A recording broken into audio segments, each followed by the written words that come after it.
Every calm person you admire in the morning has also met the heavy silence of the night. When the room becomes still, when the phone is finally down, when the world stops pulling at your attention, the mind begins to speak. It brings back old mistakes, old wounds, old fears, old words that should have lost their power long ago. And suddenly, the damage you carried quietly through the day begins to feel louder in the dark, not because you are broken, but because your mind has been asking for rest in a language you were never taught to understand. We were taught to keep moving, to be strong, to hide the pain behind a normal face, to survive disappointment, betrayal, regret, pressure, and loss without ever stopping long enough to wash the poison out of the heart. So the mind keeps storing what the soul was meant to release. It carries yesterday into today and today into tomorrow until peace starts to feel like something meant for other people. But the Stoics understood something powerful. They knew that healing begins the moment you stop wrestling with what you cannot change. They knew the mind becomes lighter when it returns to what is still in your control. Your breath, your judgment, your response, your next honest thought, your quiet decision not to let pain rule the inner room of your life. Tonight, that is what this journey is for. 4 hours to soften the weight, 4 hours to quiet the old noise, 4 hours to stop feeding the memories that keep injuring you, 4 hours to let Stoic wisdom gently wash through the places in you that have been tired for too long. Not to erase your past, but to free you from sleeping inside it. And as the mind begins to slow down, something else begins to surface. Not the noise of the day, not the tasks, not the distractions, but the quiet return of what was never fully released. Because even when the moment has passed, the mind has a way of holding on, not to protect you, but because it never learned how to let go. There is a reason certain thoughts come back stronger when everything gets quiet. It is not random. It is not weakness. It is the mind doing what it was trained to do, revisit, reanalyze, and try to resolve what once felt unresolved. But instead of healing the wound, it often keeps it open. There is something deeply human about replaying what hurt you, a conversation you wish you handled differently, a mistake that still carries a sting, a moment where you felt small, rejected, misunderstood, or exposed. The event itself may have lasted minutes, sometimes seconds, but in the mind, it becomes a loop without an ending. The body moves forward in time, but the mind circles the past. It replays scenes as if they are happening again, not because they are important now, but because they were intense then, and intensity leaves marks. The brain stores emotional moments with more weight, more detail, more urgency. It is like a signal saying, "Do not forget this. This matters." But it does not know the difference between remembering to learn and remembering to suffer, so it keeps bringing it back. At night, when there is nothing else to focus on, the replay begins. You go over what was said, what should have been said, what could have changed the outcome, and each time you replay it, the body reacts as if it is happening again. The chest tightens, the jaw stiffens, the breath becomes shallow. The past begins to live in the present, not as memory, but as experience. This is how old injuries stay alive. The Stoics saw this clearly. They understood that the event itself is never as heavy as the judgment we attach to it. One moment passes, but the meaning we give it can last for years. This should not have happened. I should have known better. They should not have treated me that way. These thoughts do not just remember the event, they keep it active, and the mind, trying to protect you, believes it is helping. It thinks that by replaying the pain, it can find a better ending. It searches for control in something that is already finished. But there is no new outcome waiting at the end of a repeated thought, only more exhaustion. What makes this cycle even stronger is that it feels important. It feels like you are doing something useful, like you are solving a problem. But in truth, you are revisiting a place where nothing new can be built. You are pouring energy into a memory that no longer needs your attention, but keeps asking for it, because it was never gently closed. And this is where awareness begins to change everything. Not by forcing the thought away, not by pretending it does not exist, but by seeing it for what it is, a loop, not a reality, a habit, not a necessity, a pattern, not a truth. The moment you notice that the mind is replaying something old, you step into a different position. You are no longer inside the memory, you are observing it, and that small shift begins to weaken the grip it has on you. Because what you observe, you are no longer controlled by. The Stoics practiced this kind of distance. They trained themselves to look at their thoughts as passing impressions, not commands. Just because a thought appears does not mean it deserves your belief. Just because a memory returns does not mean it deserves your energy. This is where the quiet work begins. When the mind brings back an old injury, you do not have to follow it. You can let it rise and let it pass. You can notice the feeling without feeding it with more meaning. You can allow the body to relax even while the thought is present, and slowly the mind begins to learn something new, that it does not need to repeat pain to keep you safe. Over time, the replay becomes softer, less urgent, less convincing, not because the past changed, but because your relationship to it did. This is how the mind begins to release what it once held tightly, not through force, not through resistance, but through quiet understanding. Because the past does not stay alive on its own, it stays alive through attention. And when attention becomes gentle instead of reactive, the mind begins to loosen its grip. And in that space, something new becomes possible. A mind that rests instead of replays. A body that relaxes instead of reacts. And a quiet sense that maybe, just maybe, you do not have to carry everything you remember. And once the mind begins to see that it has been replaying old injuries, the next truth becomes unavoidable. Many wounds do not stay painful because they happened. They stay painful because deep inside we are still arguing with the fact that they happened at all. The memory returns, but beneath the memory is a quiet protest. It should not have been this way. They should not have done that. I should not have lost so much. And that hidden argument becomes a second prison. There is a kind of pain that comes from the event itself, and another kind that comes from refusing to make peace with reality after the event is over. The first pain may be unavoidable. The second one is often built in the mind, repeated in silence, carried through the body, and renewed every time we demand that the past become different. This is where Stoic healing begins, not with pretending the past was good, not with excusing what hurt you, not with telling yourself that it did not matter.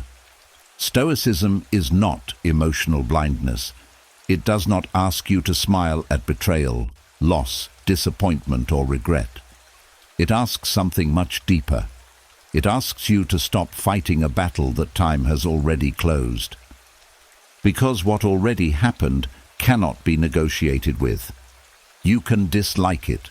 You can learn from it. You can grieve it. You can decide never to repeat it. But you cannot return to it and force it to become fair. And this is where many people lose years of peace. They keep standing at the door of an old moment, knocking, begging it to open and explain itself. But the past does not answer. It only echoes. The Stoics understood that the mind suffers most when it confuses resistance with strength. We think that if we accept what happened, we are surrendering. We think acceptance means approval. But acceptance does not mean you agree with the pain. It means you finally stop letting the pain control your breathing, your sleep, your identity, and your future. There is a quiet power in saying, yes, this happened, and now I must decide who I become after it. That sentence may feel simple, but it is one of the strongest movements of the human spirit. It takes the mind out of the courtroom of the past and brings it back into the workshop of the present. Instead of asking, why did this happen to me? You begin asking, what can I do with myself now? And that question restores your power. Arguing with what already happened drains the life from today. It makes your present moment pay the price for an old wound. You may be sitting in a peaceful room, but inside you are still defending yourself against someone who is no longer there. You may be lying in bed at night, safe and untouched, but your mind is still trying to win an argument from years ago. And the body does not know the difference. It feels the tension, it feels the anger, it feels the helplessness. It prepares for a battle that no longer exists. This is why some people wake up tired even after sleeping. Their body rested, but their mind spent the night fighting ghosts.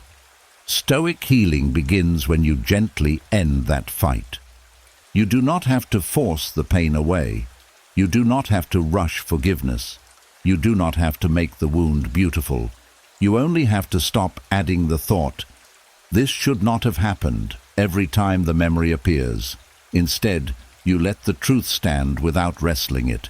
It happened. That is not defeat. That is clarity. And clarity is the beginning of freedom. When you stop arguing with reality, your energy returns. The same energy you use to replay, resist, blame, explain, and mentally rewrite the past becomes available for something better.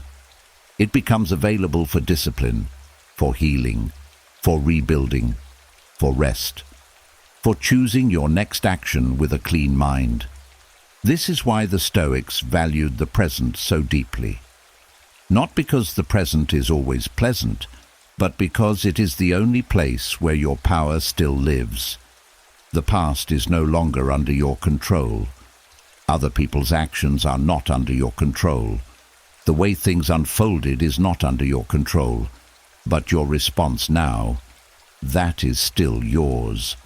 And when you return to what is yours, the mind begins to soften. You stop demanding a different yesterday before allowing yourself a peaceful today. You stop waiting for life to apologize before you start living again.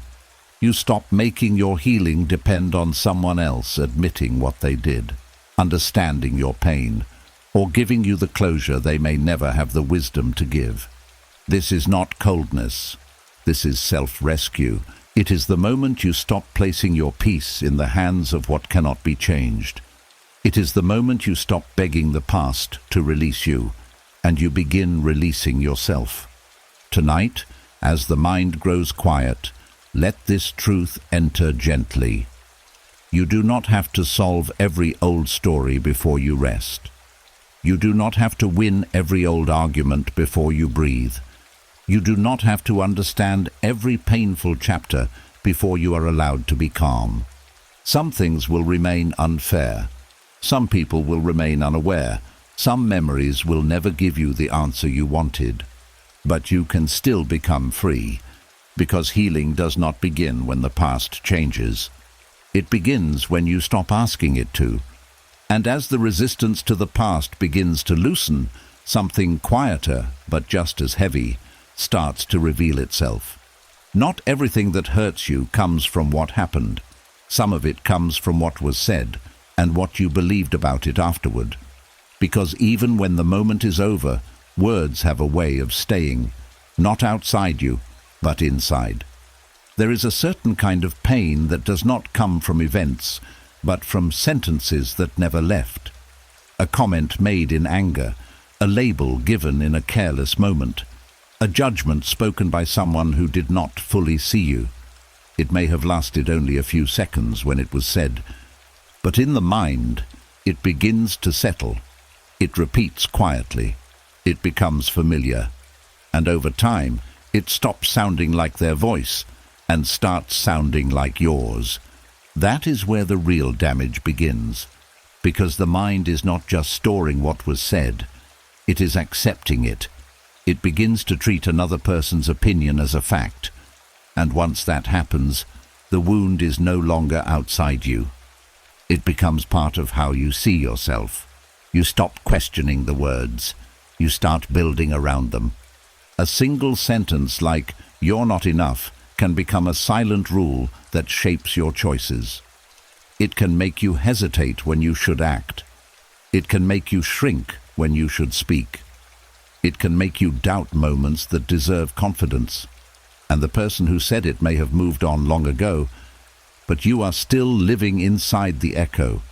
This is the hidden damage. Not just that someone spoke without understanding, but that the mind carried it forward as truth. The Stoics were deeply aware of this. They understood that what harms us is not the words themselves, but the agreement we make with them. A statement enters the mind as an impression, but it only gains power when we accept it without examining it. And most of the time, this acceptance happens quietly, without awareness. Someone says something sharp, careless, or even cruel, and the mind absorbs it before it has time to question it. Especially when the moment carries emotion, when you are younger, when you are vulnerable, when you are looking for approval.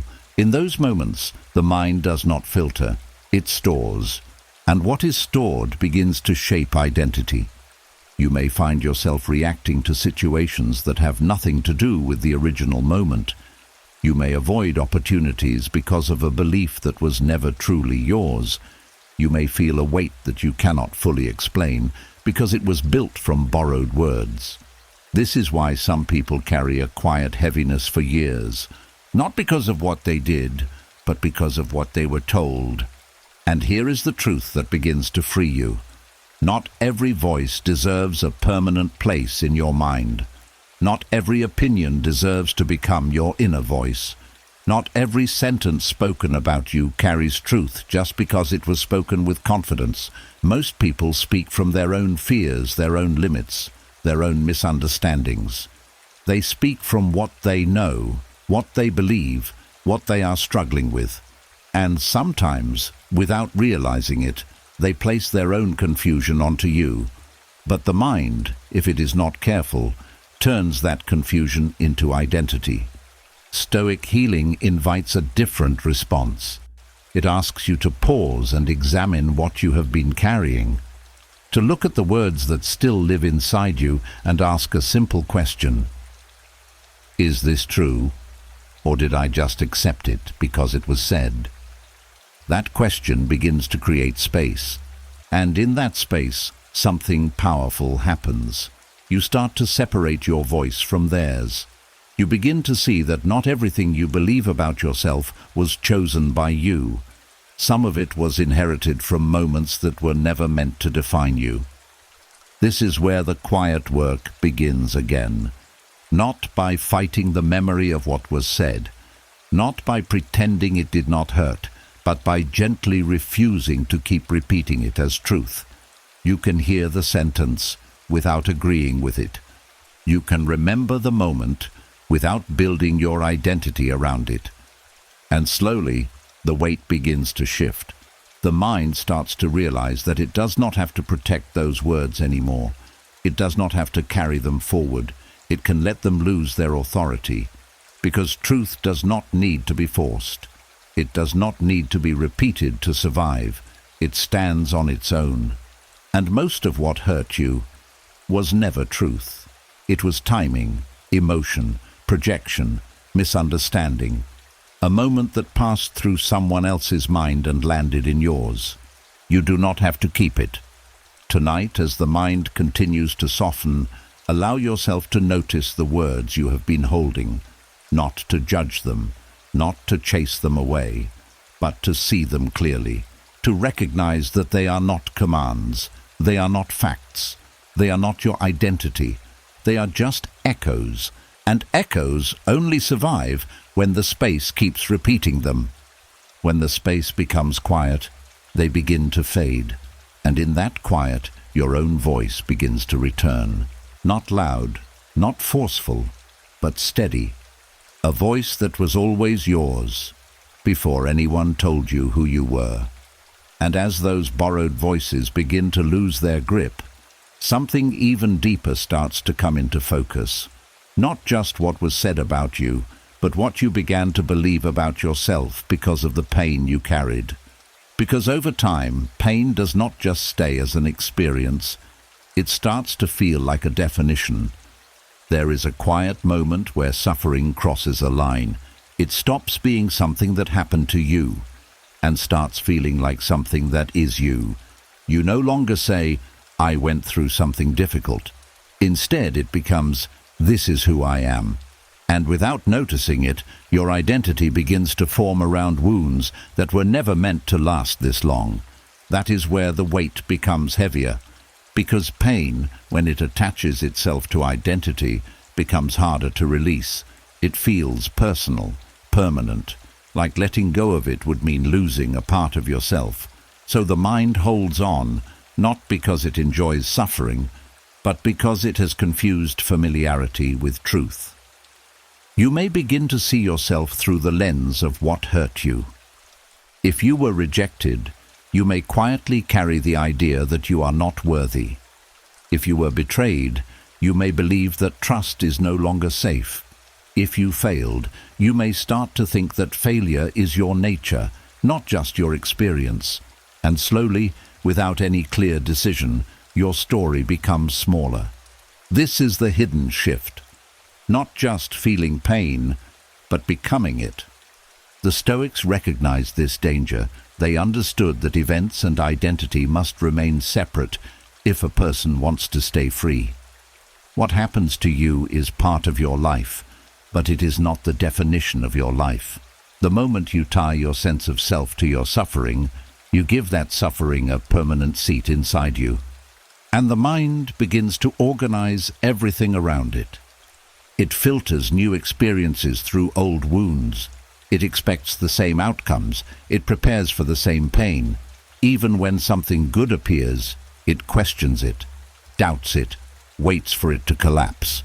Not because it is true, but because the identity has been shaped by what once hurt. But there is a quiet truth that begins to loosen this knot. You are not the pain you experienced. You are the one who experienced it. That difference may seem small, but it changes everything. When you see pain as something you went through, it becomes a chapter. When you see it as who you are, it becomes the whole story. And the mind, once it believes something is the whole story, stops looking for anything beyond it.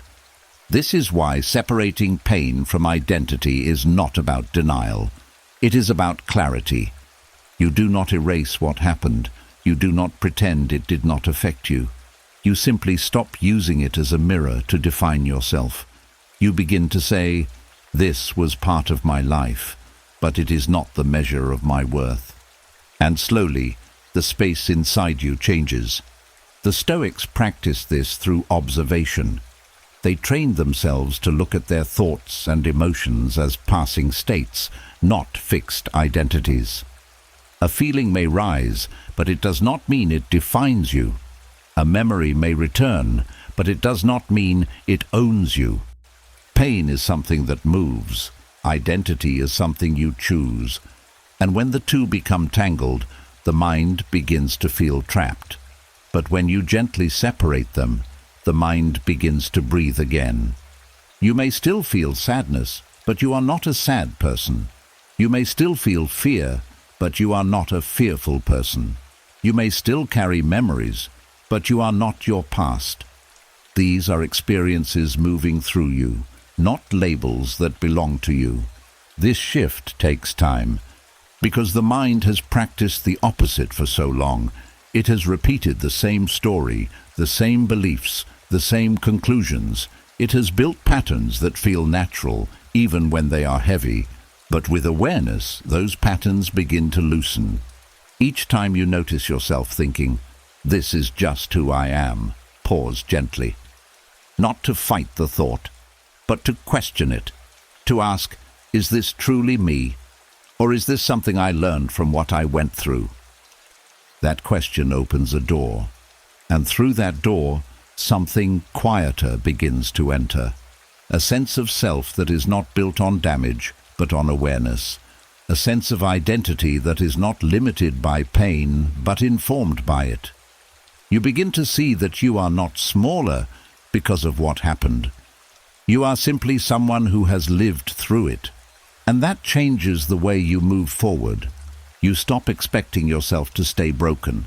You stop measuring yourself by old wounds. You stop carrying pain as proof of who you are. Instead, you begin to carry it as something that passed through your life, something that shaped you, but does not define you. Tonight, as the mind continues to soften, allow this separation to begin quietly. You do not have to force it. You do not have to rush it. Just notice the difference between what you feel and who you are. Because who you are has always been deeper than what you have been through. And when that truth begins to settle, the weight starts to lift. And as the separation becomes clearer, another quiet truth begins to rise. It is not just the pain itself that drains you. It is the constant demand for it to have been different. The silent insistence that something in your past should change, even though it already lives outside your reach. There is a kind of exhaustion that sleep cannot fix.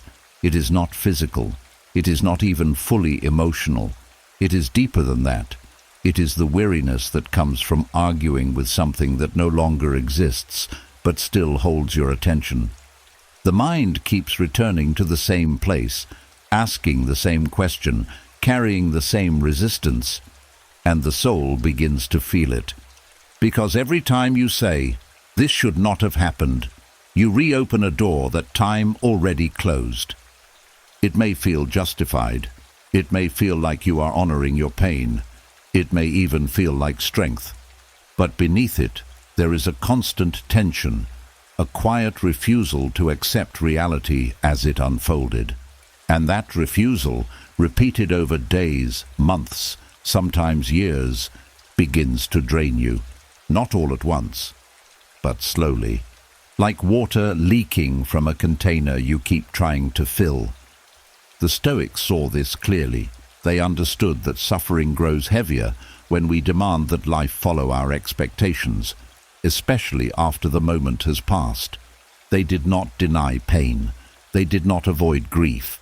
But they refused to stay in conflict with what could not be undone. Because conflict without resolution becomes exhaustion. Think about how much energy it takes to mentally return to the same moment again and again. To replay it, question it, resist it, and imagine how it could have been different. Each time the body reacts, the heart tightens, the breath shifts, the mind becomes alert, as if it can still fix something.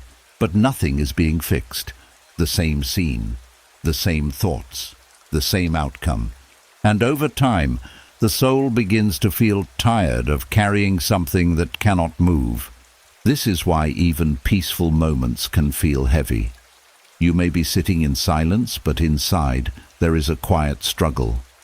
A part of you is still trying to correct the past, still trying to find an answer that will finally make it acceptable, still trying to make it fair.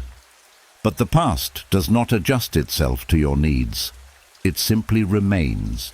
And the more you push against it, the more you feel the weight of that resistance.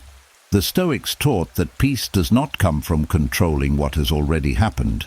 It comes from aligning yourself with reality as it is. Not because reality is always kind, but because it is already complete. There is nothing left to negotiate. And when the mind finally sees this, something begins to soften. Not immediately, but gradually. You start to notice how much energy you have been spending on something that cannot return it. You begin to feel the cost of holding on to a demand that will never be met. And instead of pushing harder, you begin to loosen your grip. This is not giving up. This is releasing yourself from a battle that cannot be won. There is a quiet strength in allowing the past to remain as it is, without needing it to explain itself, justify itself, or transform into something else. You can still feel what you feel. You can still acknowledge what was lost, but you no longer have to carry the added weight of resistance, and that changes the way the soul feels, because the soul is not tired from the memory alone. It is tired from the constant friction between what was and what you wish it had been. Remove that friction, and something inside you begins to rest. You stop asking life to rewrite a chapter that has already been written. You stop measuring your peace by something that cannot be changed. You stop postponing your calm until the past becomes different. And in that space, your energy returns, not in a sudden rush, but in a quiet flow. The same mind that once felt crowded begins to feel lighter. The same body that held tension begins to relax. The same thoughts that once demanded answers begin to lose their urgency, because they are no longer being fed. Tonight, as the mind continues to settle, notice where you may still be asking the past to change.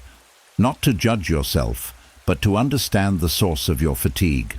That quiet demand, repeated over time, has been asking too much from you, and you are allowed to stop. You are allowed to let the past remain as it is, without carrying it forward as a burden. You are allowed to rest without solving everything. You are allowed to breathe without fixing what is already finished. Because peace does not come from a perfect past. It comes from a mind that no longer fights it. And when that fight ends, even for a moment, the soul finally begins to feel what it has been asking for all along. Relief. And as that quiet relief begins to settle, something gentle but powerful starts to return. Not from the past, not from anyone else, but from a place you may have overlooked for a long time.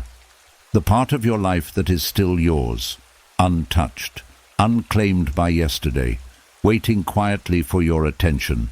There is a kind of loss that happens when the mind lives too much in what is gone.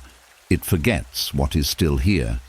It keeps reaching backward, searching for control in places where nothing can be changed. And in doing so, it slowly lets go of the only place where change is still possible. Your attention, that is where your power has always lived. Not in what already happened, not in what other people chose, not in how things turned out, but in what you give your focus to right now. The Stoics held on to this with deep clarity. They knew that life becomes heavier when attention is spent on what is no longer yours, and lighter when it returns to what still is. Because not everything belongs to you. The past does not belong to you anymore. Other people's thoughts do not belong to you. Their actions, their opinions, their misunderstandings. None of that is yours to carry. And yet the mind often picks them up as if they were. It holds on to them, turns them over, analyzes them, defends against them, tries to control them. And in doing so, it forgets itself. This is why the Stoic practice of returning attention is so simple and so transformative. It is not about adding more effort. It is about removing what was never yours to begin with. When the mind drifts into old conversations, you gently bring it back. Not with force, not with frustration, just a quiet awareness. That is not mine anymore. When thoughts about someone else's judgment appear, you notice them and return. Their thoughts are not mine to carry.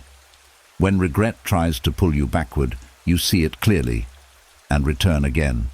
Each return is small, but each return is powerful. Because every time you bring your attention back to what is still yours, you reclaim a piece of yourself. What is still yours is not complicated. It is not far away. It is simple, almost easy to overlook. Your breath.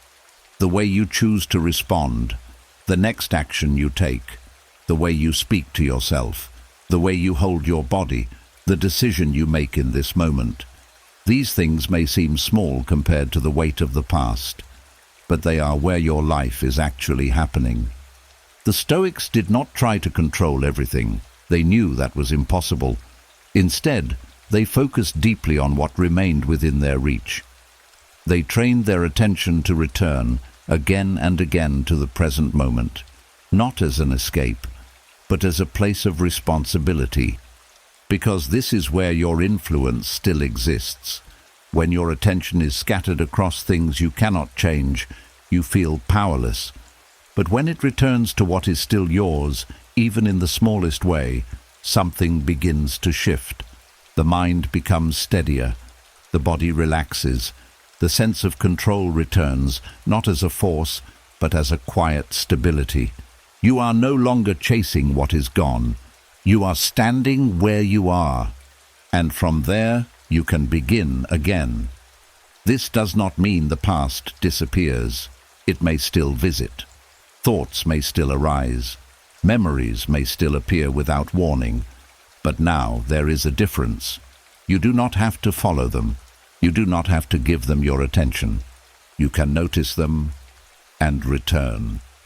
This is the practice, not once, but gently, over and over. At first it may feel difficult. The mind has been trained to wander, to hold on, to search for answers in places where none exist. But with time, it begins to learn a new pattern. It begins to understand that peace is not found by chasing the past, but by returning to the present. And each return becomes easier.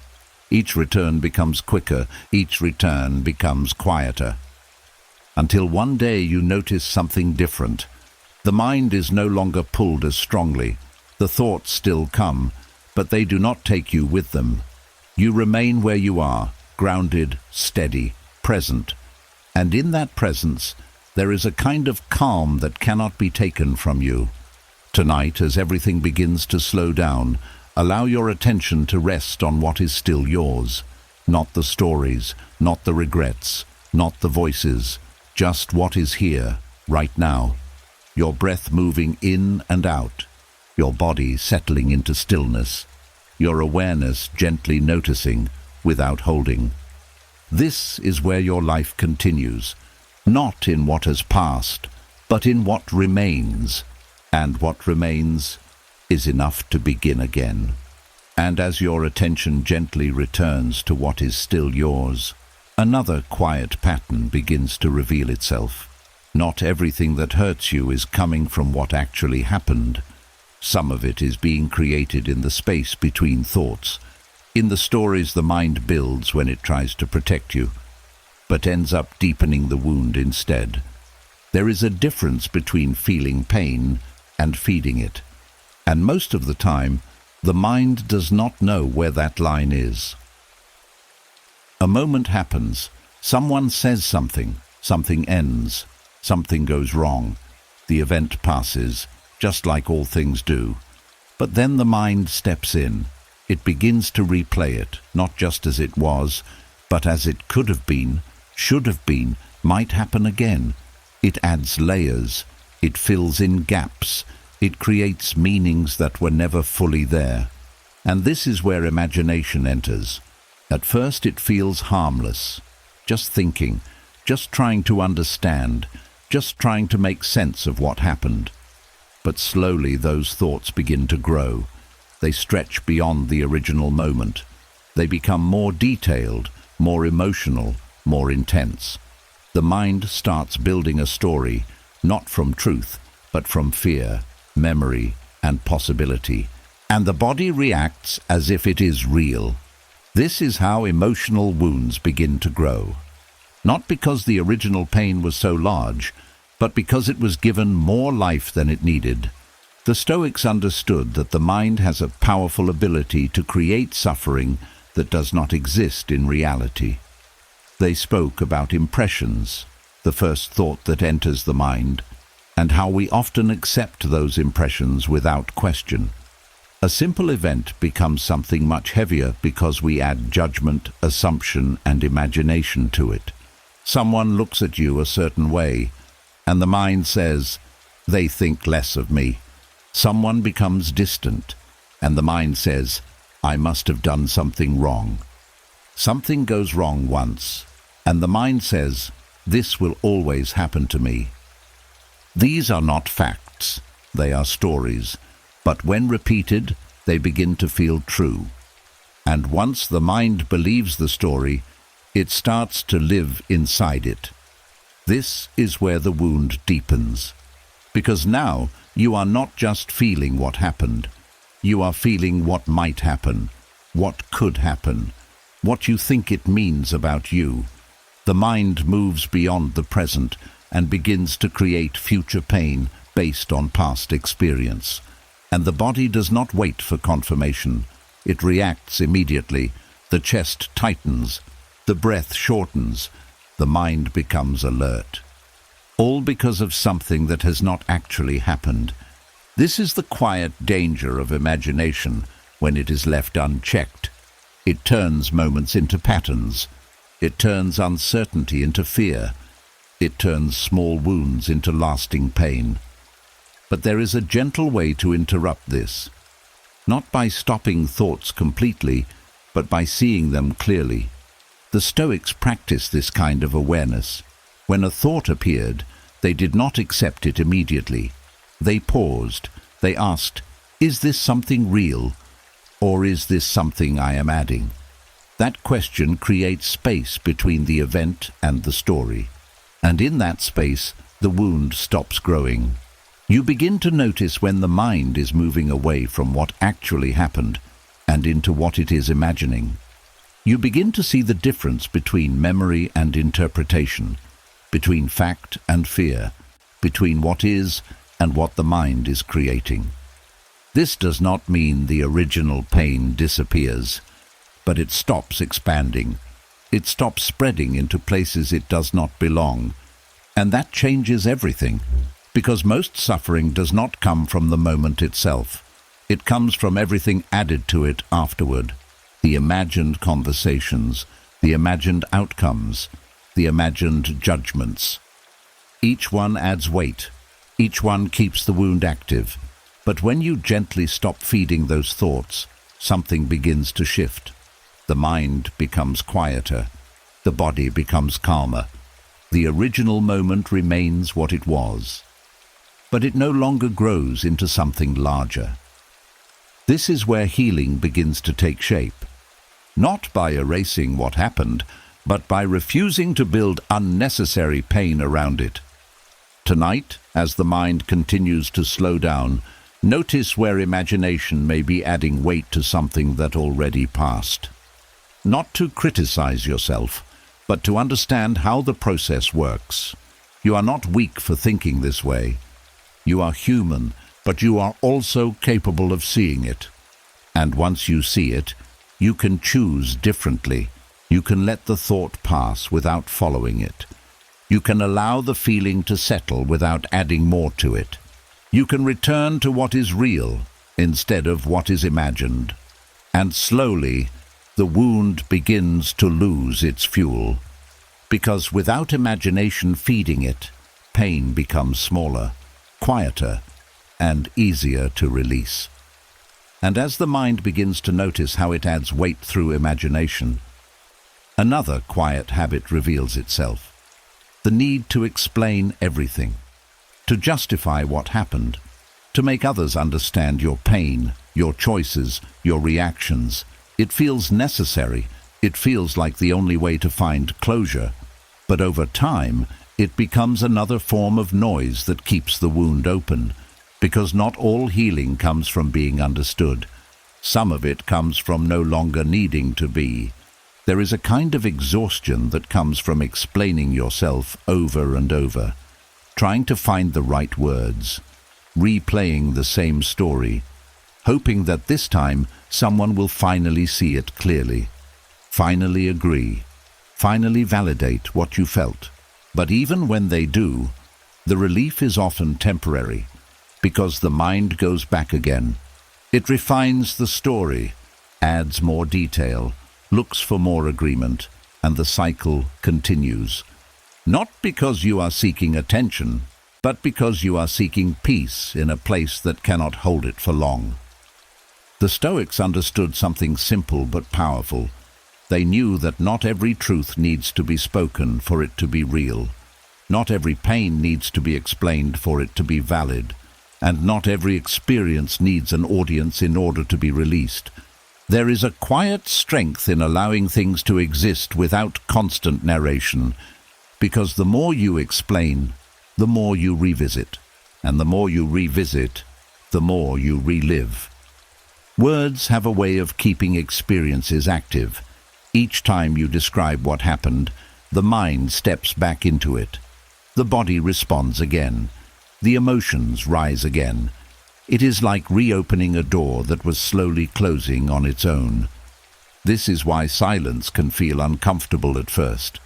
It removes the habit of externalizing the pain. It takes away the familiar pattern of speaking it out, defending it, reshaping it. And what remains is the raw experience, without layers. But in that quiet, something different begins to happen. The mind stops performing. It stops trying to convince. It stops searching for the perfect explanation. And slowly, it begins to settle. Because silence does not ask you to prove anything. It does not ask you to justify your feelings. It simply allows them to exist, without resistance, without expansion. And this is where healing begins to deepen, not in the noise of explanation, but in the stillness of observation. The Stoics practiced this kind of inner quiet. They did not rush to speak every thought. They did not feel the need to explain every reaction. They understood that the mind becomes clearer when it is not constantly expressing itself outward. Because clarity is not always found in more words. Sometimes it is found in fewer. When you sit with your thoughts in silence, you begin to see them differently. Without the need to shape them into a story, they lose some of their intensity. They pass more easily. They do not have to be held, defended, or repeated, and the body begins to follow. The tension softens. The breath deepens. The urgency fades, because there is nothing left to prove. There is also a deeper layer to this. Not everyone will understand your experience. Not everyone has the capacity to see what you felt. Not everyone will respond in the way you need. And when your healing depends on their understanding, it becomes fragile. But when you allow silence to hold what you have been carrying, your healing becomes independent. It no longer waits for the right response. It no longer depends on agreement. It no longer needs permission. It simply unfolds. This does not mean you never speak. It means you choose when and why you speak. You begin to speak from clarity, not from urgency, from understanding, not from the need to be validated, and in between those moments, you allow silence to do its work. Tonight, as the mind continues to quiet down, allow yourself to rest in that silence, not to avoid your thoughts, but to let them pass without turning them into something more. You do not need to explain everything you have been through. You do not need to defend every feeling you have had. You do not need to repeat your story for it to be real. Some things heal better when they are no longer spoken, but gently released. Because silence, when it is not filled with resistance, becomes space. And in that space, the mind finally begins to rest. And as silence begins to soften the mind, another subtle truth starts to appear. Not all memories are harmful. Not all pain needs to be erased. But there is a quiet line most people never notice. The line between remembering something and living inside it. A memory can visit without staying, but when it stays too long, it begins to feel like home. There is a difference between looking back at something that hurt you and building your inner world around it. One allows you to learn, to understand, to move forward. The other keeps you in a place that no longer exists, repeating the same emotions, the same thoughts, the same weight. And the mind often does not realize when it has crossed that line. At first it feels like reflection. You think about what happened. You revisit it, trying to make sense of it. You look at it from different angles. This can be healthy. It can bring clarity. It can help you grow. But slowly, without awareness, reflection becomes residence. You are no longer visiting the memory. You are staying there. You begin to wake up with it. Carry it through your day. Return to it at night. It shapes how you see new situations. It influences how you respond to people. It quietly becomes the center of your inner world. This is what it means to live inside pain, and it is exhausting, because the body reacts as if the moment is still happening. Even when nothing is wrong in front of you, something feels wrong inside you. The nervous system stays alert. The mind keeps scanning for signs that the same thing might happen again, and peace feels distant, even in calm environments. The Stoics understood that memory itself is not the problem. They valued reflection. They believed in learning from experience. But they were careful not to let memory turn into identity or environment. They did not build their present life around past events. They visited the past, but they did not live there. There is a quiet skill in allowing a memory to exist without letting it define your current state. You can remember what happened without stepping fully back into the emotion every time. You can acknowledge the pain without letting it take control of your body and your thoughts again. This begins with awareness. When a memory appears, notice how it feels. Are you observing it, or are you inside it? If you are observing, there is space. You can see it clearly without being pulled into it. The body remains calm, the breath stays steady, the mind remains grounded.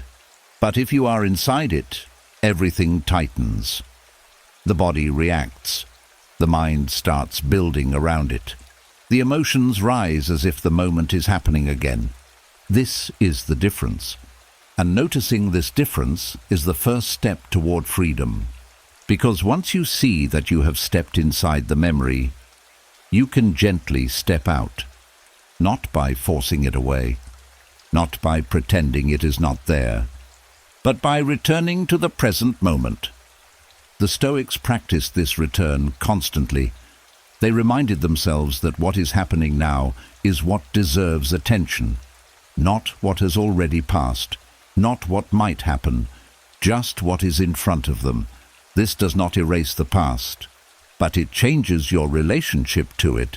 You begin to carry it lightly, instead of dragging it with you.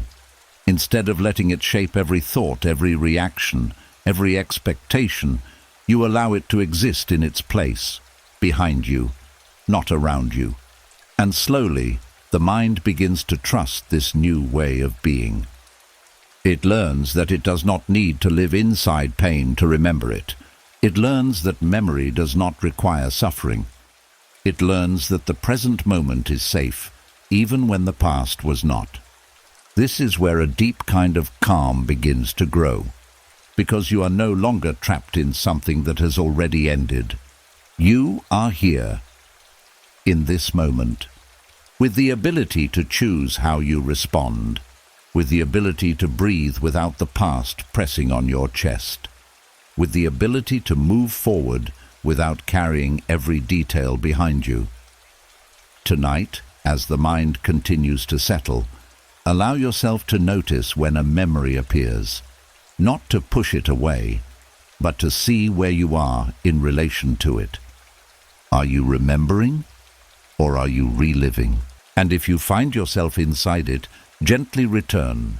Return to your breath. Return to your body. Return to what is real right now, because the past may visit, but you do not have to live there. You are allowed to come back. And in that return, the mind begins to feel free again, and as you begin to step out of old memories, another quiet pattern starts to loosen its grip. the habit of taking one painful chapter and letting it speak for the entire story. Because when the mind has suffered deeply, it often forgets everything else that was ever true. A single season can begin to feel like your whole life. There are moments that leave a mark so strong that they seem to stretch across time. A loss that changed your direction, a failure that shook your confidence, a period where nothing seemed to work, no matter how hard you tried. And without noticing it, the mind begins to treat that season as proof, as if it explains everything about who you are and what your life will become. But a season, no matter how intense, is never the whole landscape. The problem is not that the season was painful. The problem is that the mind keeps returning to it as if it is the final answer. It starts to filter everything through that experience. If something new appears, it compares it to what went wrong before. If an opportunity comes, it hesitates, remembering how things fell apart last time.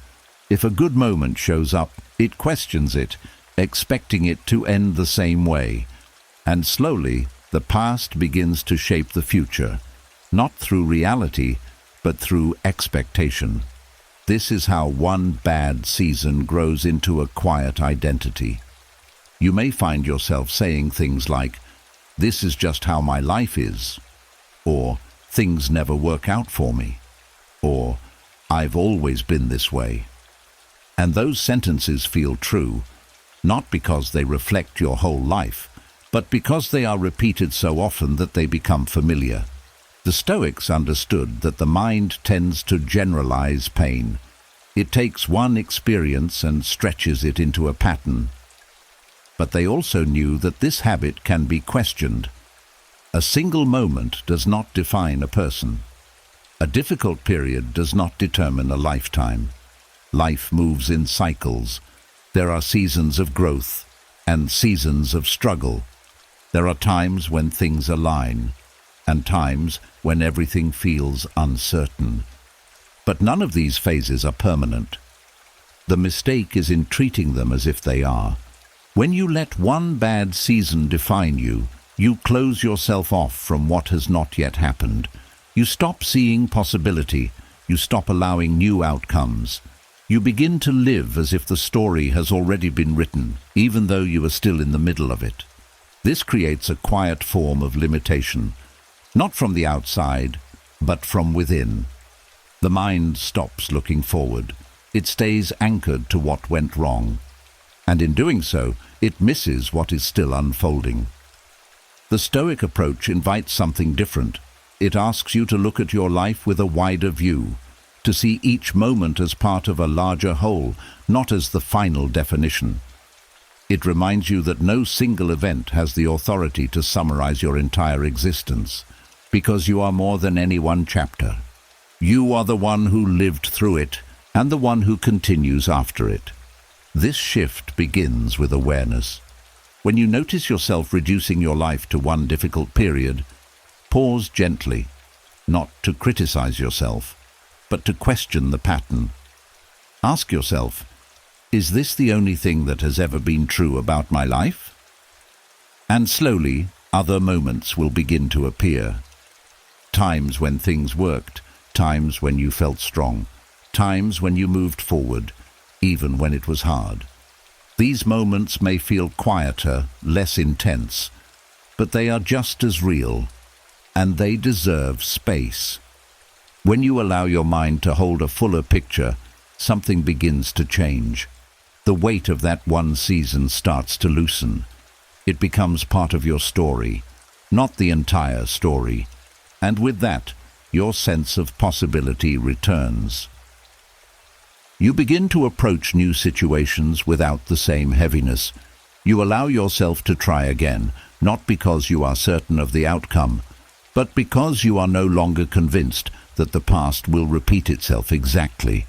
This is where growth becomes possible, not by erasing what happened, but by refusing to let it limit what can still happen. Tonight, as the mind continues to settle, allow yourself to step back from any moment that feels too large. See it for what it is, A season that came and went. Important, yes. Shaping, yes. But not complete. Your life is still moving. Your story is still unfolding. And there are parts of you that have not even been revealed yet. Do not let one chapter speak for everything. There is more ahead, and you are still becoming. And as the story of your life begins to open again, another quiet truth starts to surface. Not all pain comes from what others did to you. Some of the deepest wounds come from moments where you went against yourself. Times when you knew better, but chose differently. Times when you stayed silent, acted out of fear, or accepted something that did not align with who you truly are.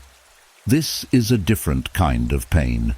Not loud, not always visible, but deeply personal, because it does not come from the outside. It comes from within. There is a certain heaviness that follows when you step away from your own standards, when you ignore your values, when you act in a way that feels out of alignment with the person you believe you are. In those moments, something inside you shifts, not because you are broken, but because you moved against your own sense of truth. And the mind remembers that, not to punish you, but to remind you. This is why some thoughts carry a sharper edge. It is not just the event. It is the awareness that you could have chosen differently. You may replay the moment, not because of what happened, but because of how you showed up within it. The words you said, the words you did not say, the action you took, the action you avoided, and beneath it all, a quiet feeling. I am not proud of that version of myself. This is where mental damage can begin to take root. Because when you lose trust in your own standards, you begin to lose trust in yourself. The Stoics spoke often about integrity, not as something you show to others, but as something you live within yourself. A quiet agreement between who you are and how you act. And when that agreement is broken, even in small ways, the mind feels it. It creates tension, a subtle conflict between your actions and your identity. And that conflict, if left unexamined, can grow. You may start to judge yourself more harshly, doubt your decisions, question your character, and slowly, without realizing it, you begin to carry a version of yourself that feels weaker, less certain, less grounded. But here is the truth that begins to bring relief. You are not defined by the moment you broke your standard. You are defined by what you choose after you see it. Because awareness changes everything. The moment you recognize that something felt out of alignment, you are already stepping back toward yourself. You are no longer acting unconsciously. You are no longer moving without reflection. You are seeing clearly, and that clarity is the beginning of restoration. The Stoics did not expect perfection. They expected awareness. They understood that human beings will make mistakes, will fall short, will act in ways that do not always match their highest values. But they also believed that what matters is the return, the willingness to face yourself honestly, without hiding, without excuses, without turning away. This is where strength is rebuilt, not by denying what happened, but by acknowledging it with clarity. You can say, "That was not my best," without turning it into, "That is who I am." You can recognize the misstep without building your identity around it. And from that place, something powerful becomes possible. You can choose again. You can act differently next time. You can realign with the standards that matter to you, because your standards are not lost when you break them. They are waiting for you to return to them.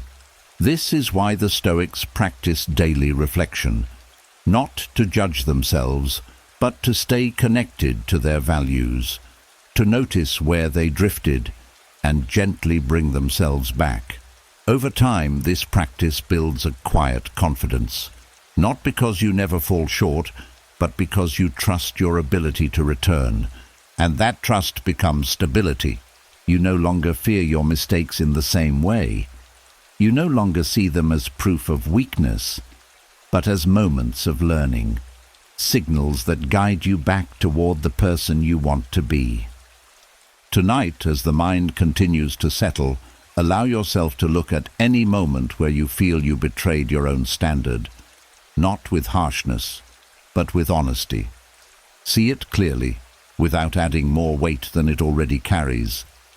And then, gently remind yourself, you are still here, you are still aware, you still have the ability to choose. And that is where your strength lives, not in never falling short, but in always finding your way back. And as you begin to return to your own standards, another quiet step reveals itself.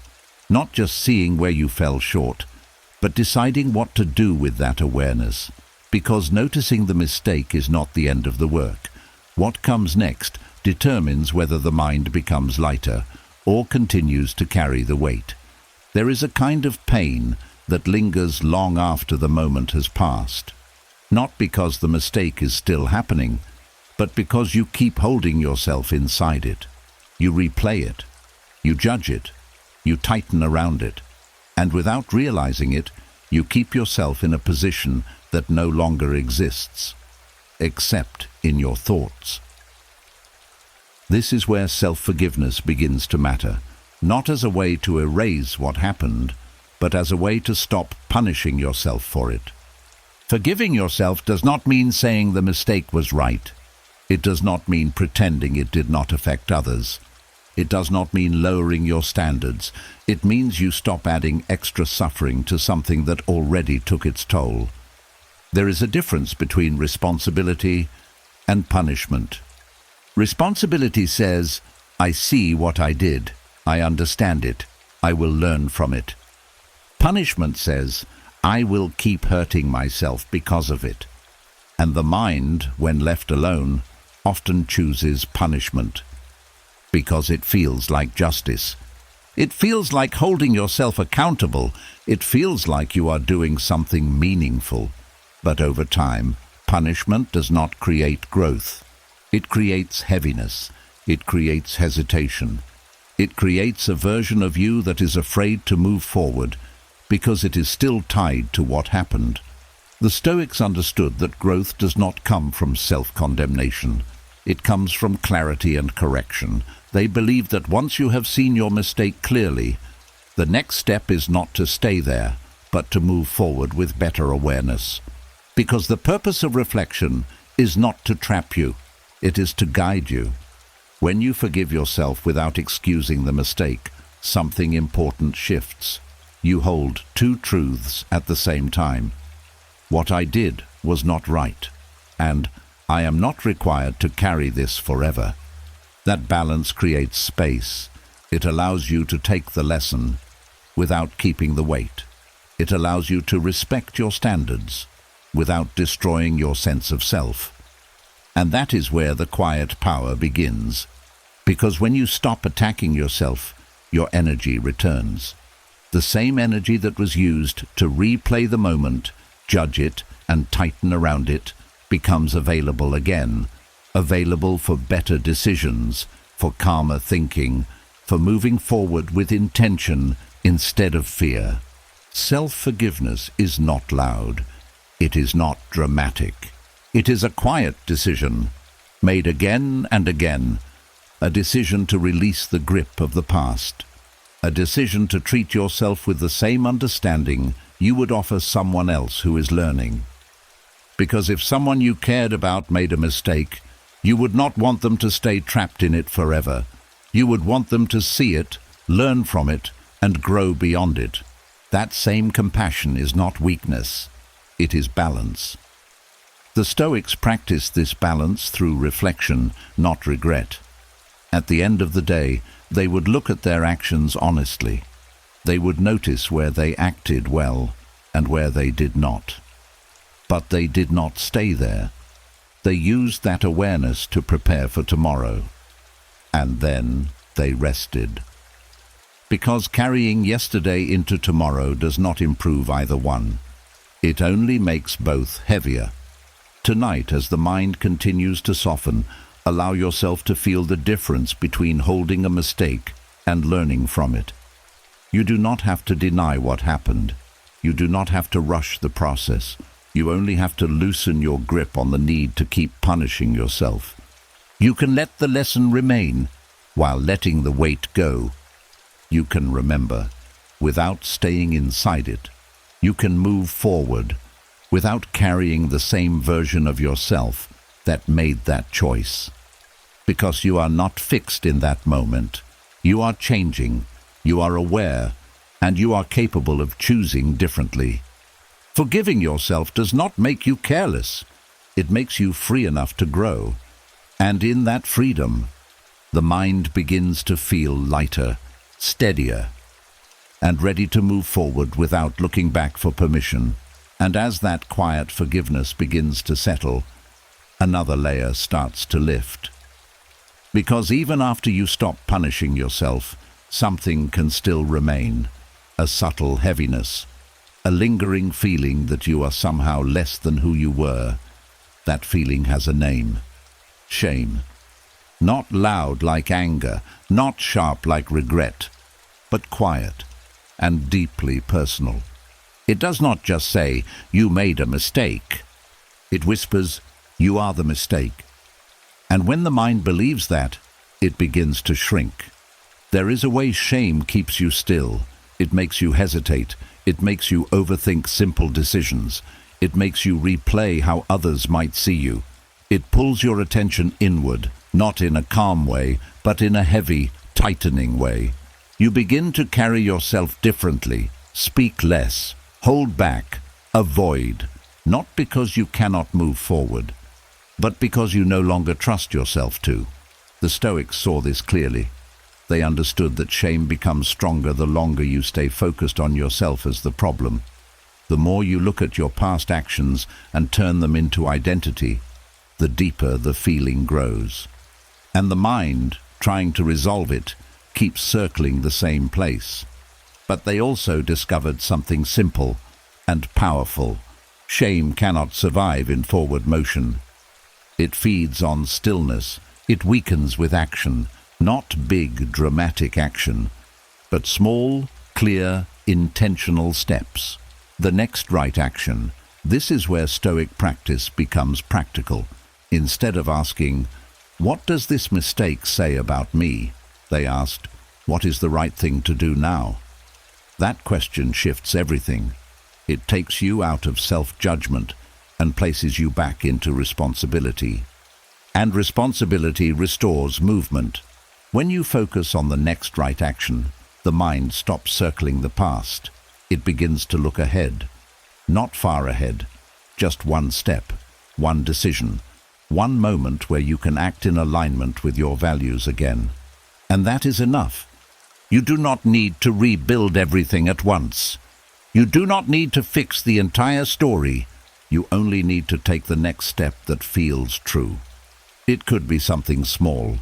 Speaking honestly where you once stayed silent. Showing up where you once avoided. Doing what you know is right, even if no one sees it. Each of these actions sends a quiet message to the mind. I am not stuck in who I was. And over time, that message begins to replace the old one. Because identity is not formed by one moment. It is formed by repeated action. The Stoics trusted this process. They believed that character is built not by thinking about who you are, but by practicing who you want to be. And every time you take a step in that direction, even a small one, you move further away from the version of yourself that shame is trying to hold on to. This is why action matters more than explanation. You can spend hours trying to understand why something happened, why you felt the way you did, why you made that choice. And sometimes that reflection is useful. But at a certain point, understanding must give way to movement, because the mind does not fully heal through thinking alone. It heals through doing. When you act in alignment with your values, even in the smallest way, something inside you begins to settle. The tension softens. the heaviness lifts slightly, not all at once, but enough to feel the shift. And that shift grows with consistency.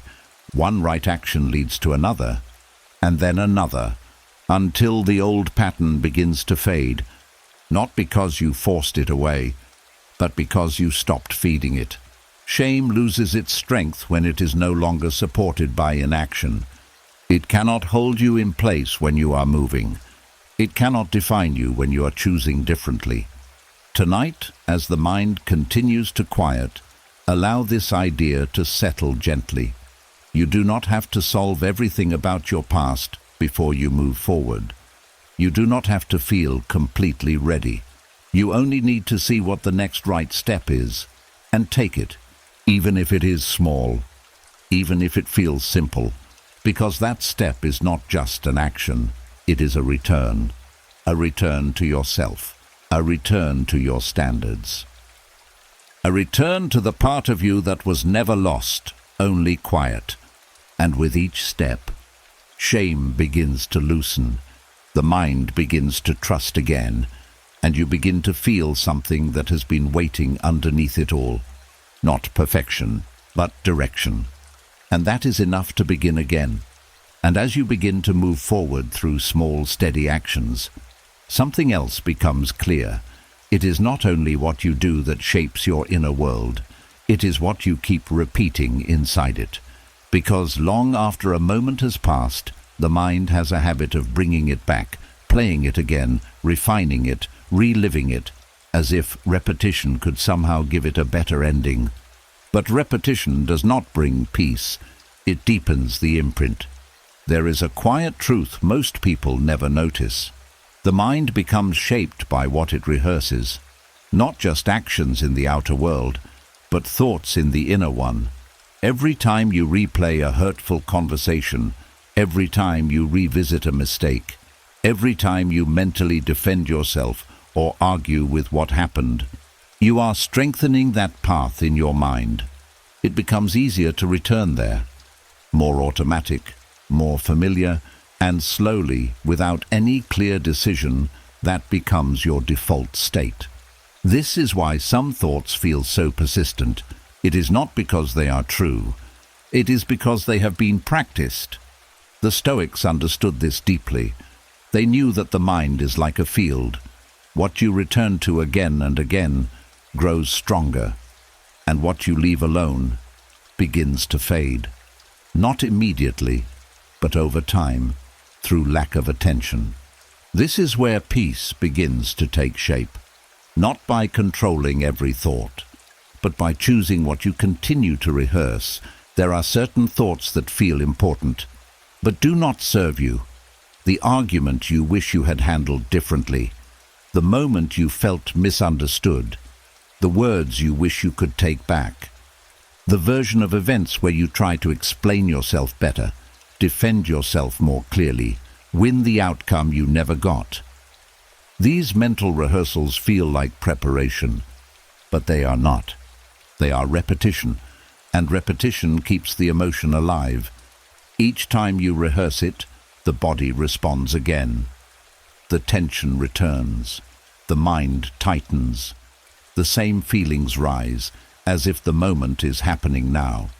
And the more this happens, the more your inner world begins to revolve around something that is no longer present.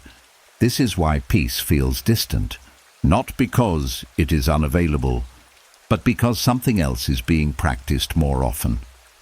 The Stoics did not try to eliminate thoughts. They trained themselves to choose which ones deserved their attention. They asked a simple question: is this helping me live well, or is it keeping me tied to something that has already passed? And when the answer was clear, they let the thought go, not by force, but by refusal. A quiet refusal to continue the rehearsal. This does not mean the thought never appears again. It may come back. But now, there is awareness. And with awareness comes choice.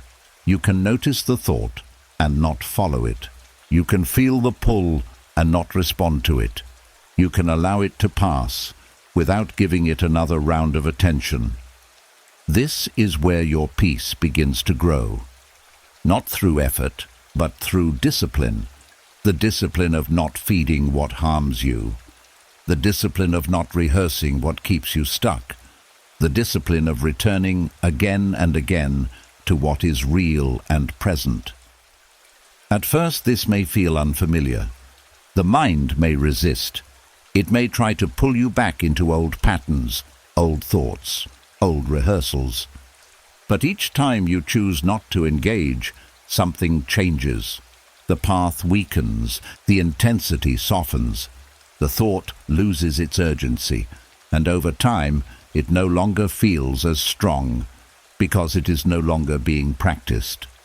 Tonight, as the mind continues to settle, notice what you have been rehearsing, not to judge yourself, but to understand where your attention has been going.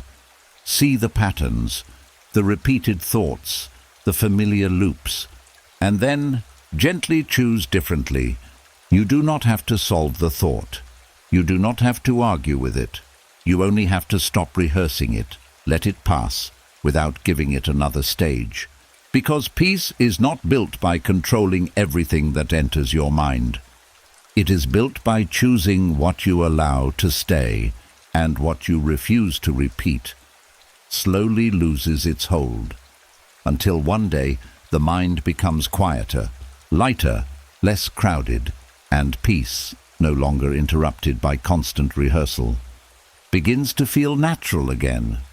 And as you begin to stop rehearsing what once held you, another quiet attachment starts to loosen, not to the event itself, but to the person inside it.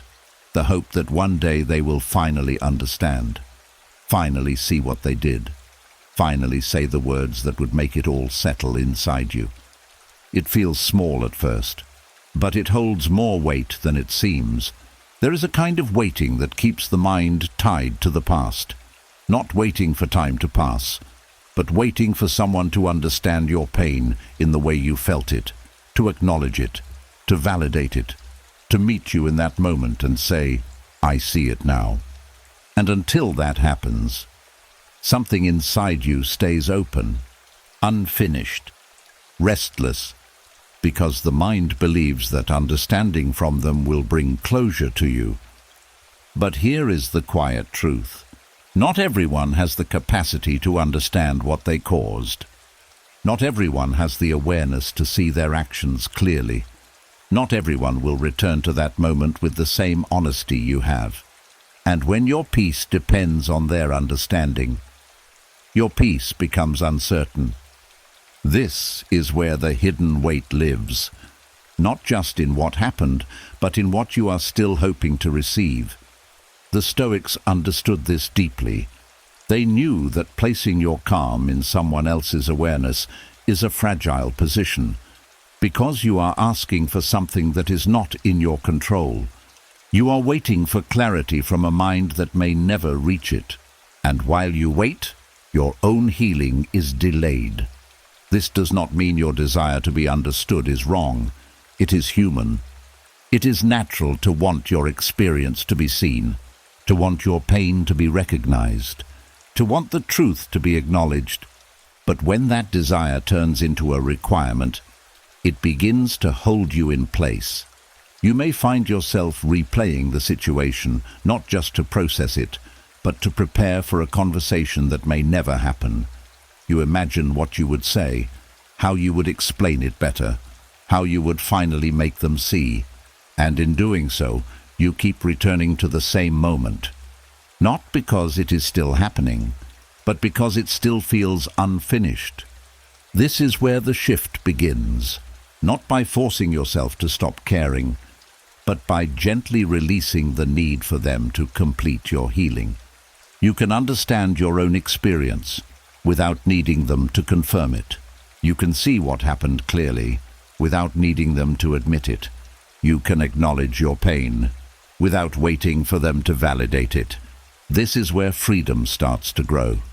Because the moment you stop needing their understanding, your attention returns to you. You are no longer standing at the door of their awareness, hoping it will open. You step back, And in that step back, something inside you settles. You realize that your experience was real, even if they never see it that way. You realize that your growth does not depend on their clarity. You realize that your peace does not need their permission. This is not about closing your heart. It is about reclaiming your ground. The Stoics practiced this kind of independence. They focused on what they could control, their own thoughts, their own actions, their own understanding. They did not wait for others to reach the same conclusions. They did not depend on external agreement to find internal calm, because they knew something simple.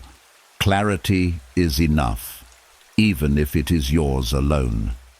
When you see things clearly, you do not need to keep proving them. When you understand your own experience, you do not need to keep explaining it. When you accept what happened, you do not need someone else to complete the story. And slowly, the need begins to fade. Not all at once, but gently.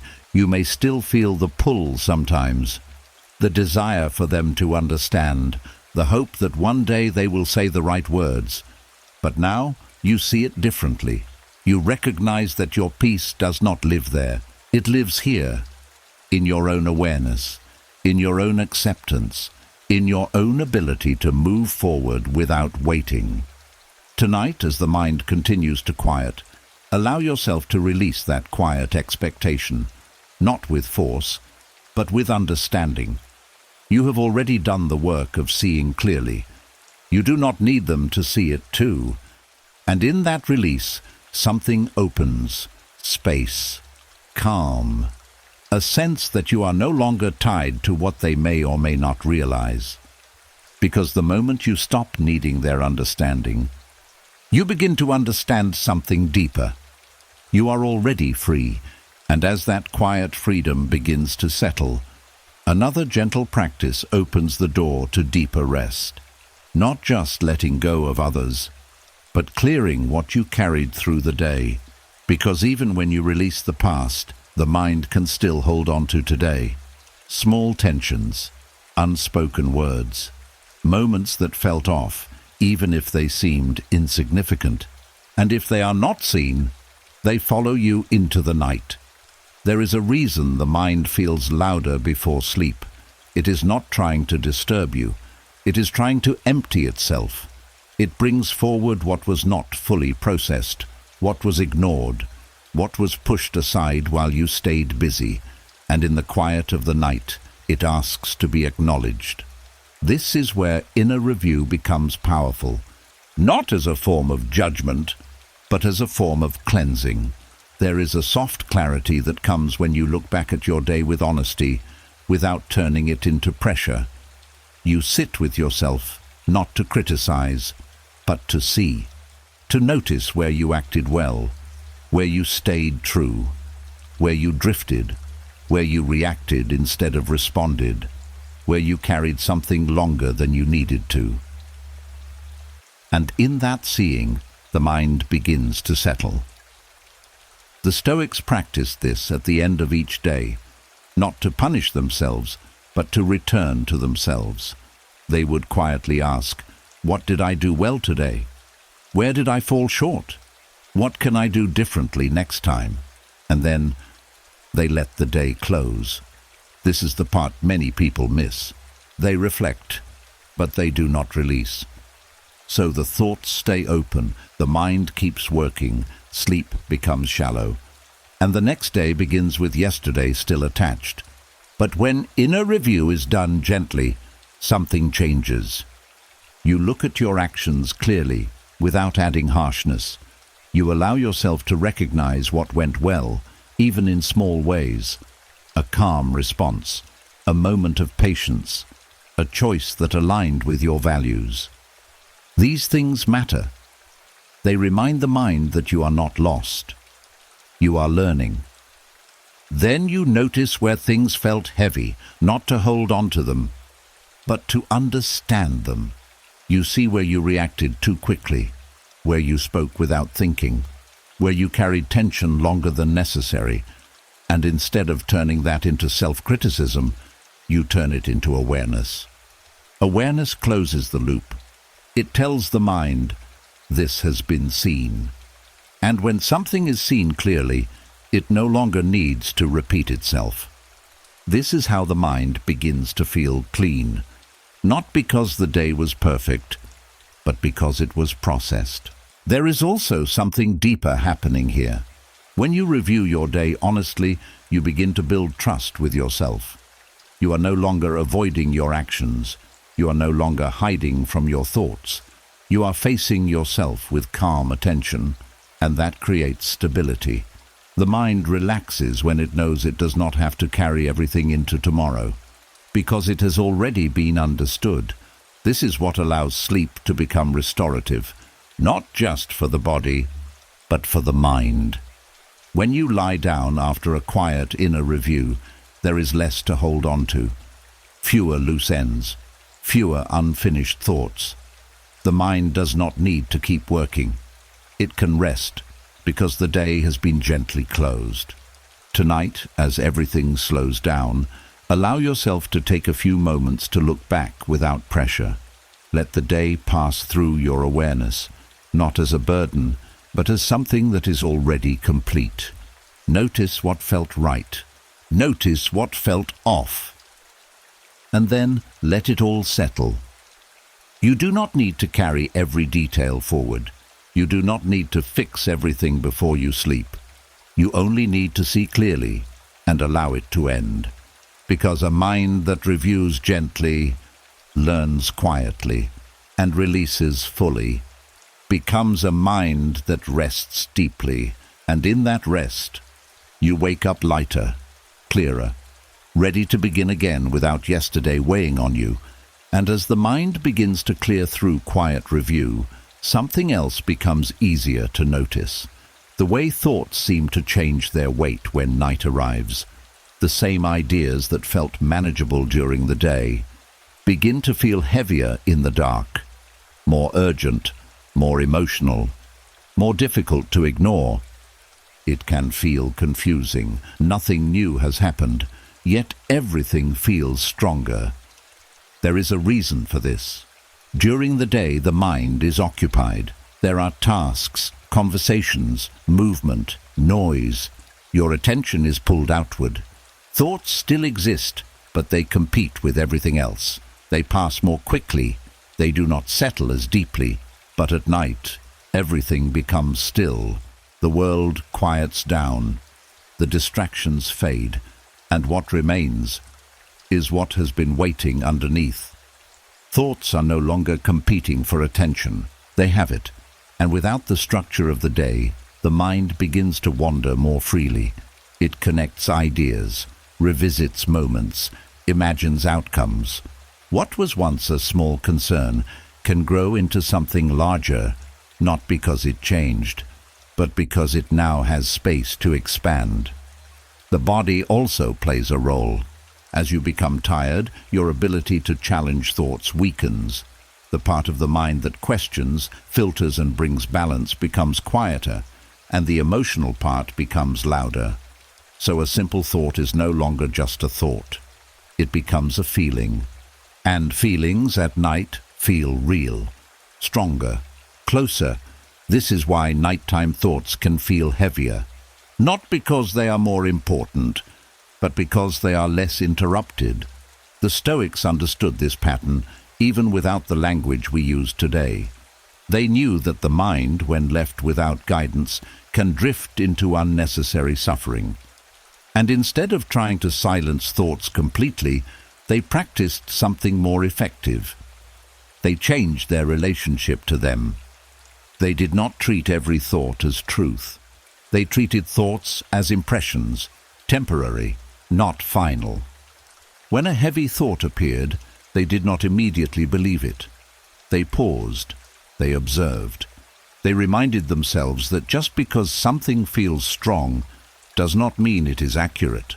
This creates distance, and distance lightens the weight. Instead of being inside the thought, you begin to see it. This is just a thought. That simple recognition breaks the automatic reaction. It allows the mind to step back, even slightly. And in that space, the intensity begins to soften. The Stoics also returned to what is stable. They focused on what is within their control, even at night. Not the future, not the past, but the present moment. Your breath, your body, your awareness. These things do not change based on thoughts. They remain steady, and when attention returns to them, the mind begins to settle. It stops chasing every idea.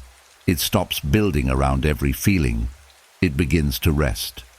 Another quiet practice is acceptance. Not acceptance of every thought as true, but acceptance that thoughts will appear. Fighting them often makes them stronger. Resisting them gives them more attention, but allowing them to come and go without attaching meaning reduces their power. You can notice the thought and let it pass, without following it, without adding to it, without turning it into a story. And slowly the mind learns that it does not need to react to everything it produces. This is how Stoicism lightens the night. Not by removing thoughts, but by removing their control. You are no longer pulled into every idea. You are no longer convinced by every feeling. You remain present, even as thoughts move through you.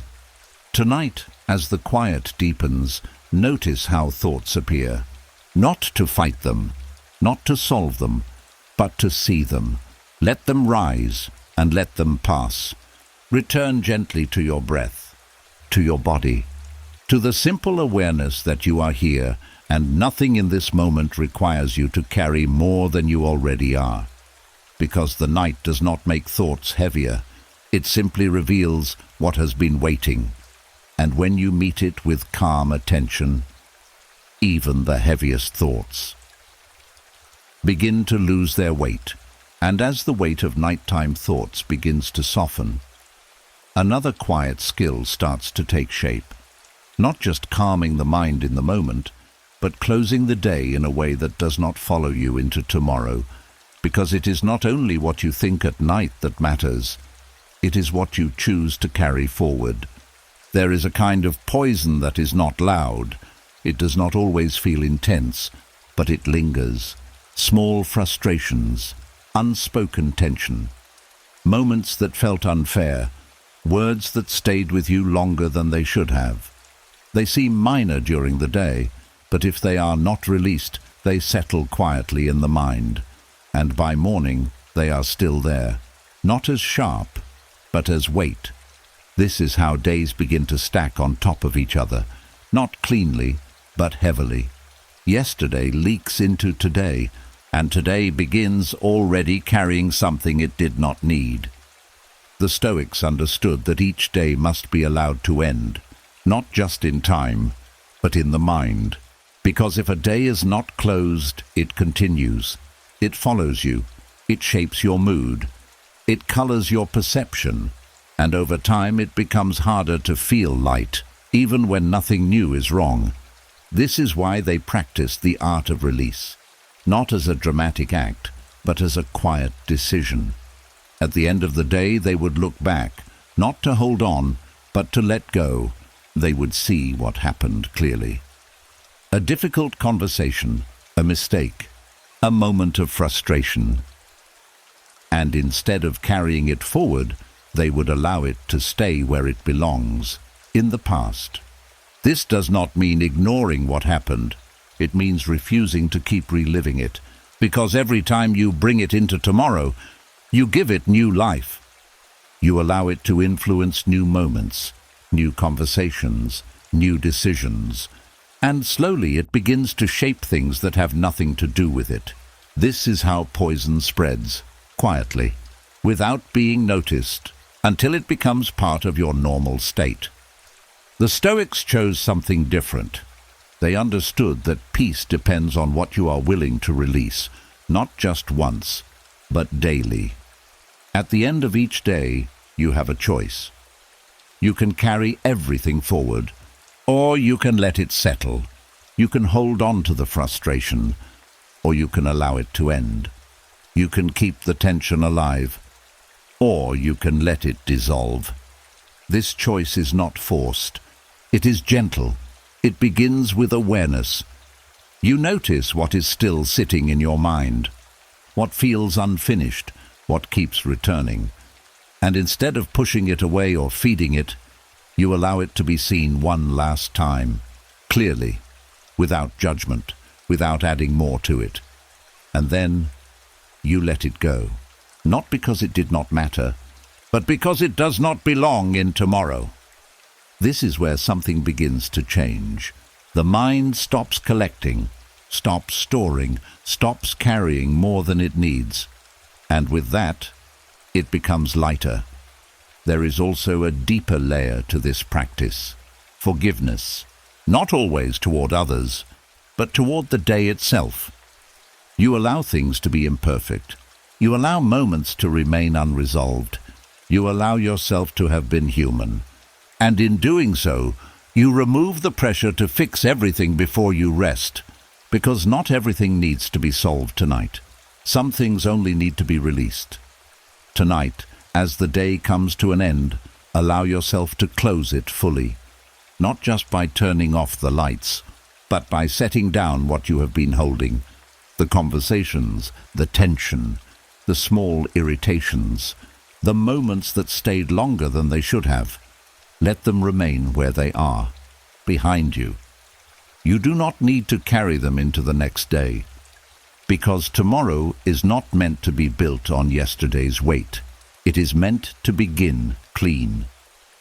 And when the mind learns to end each day without holding on to its poison, sleep becomes deeper, the morning becomes lighter, and life begins to feel less like a burden and more like a series of moments that can be lived and released, one day at a time. And as the day is gently set down, another quiet habit comes into view. Not the noise of the world, not the tension of others, but something more personal. The way regret finds its way into the night. The way it sits beside you when everything else has gone quiet, as if it has been waiting all day for this moment. Regret does not rush in. It arrives slowly. A thought, a memory, a small shift in feeling, and before you notice it, you are no longer resting, you are revisiting. There is something about the night that invites reflection.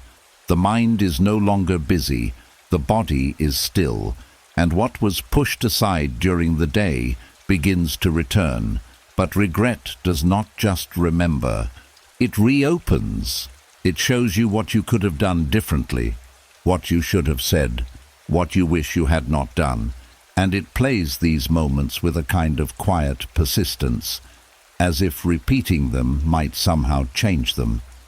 But repetition does not rewrite the past. It only deepens the feeling.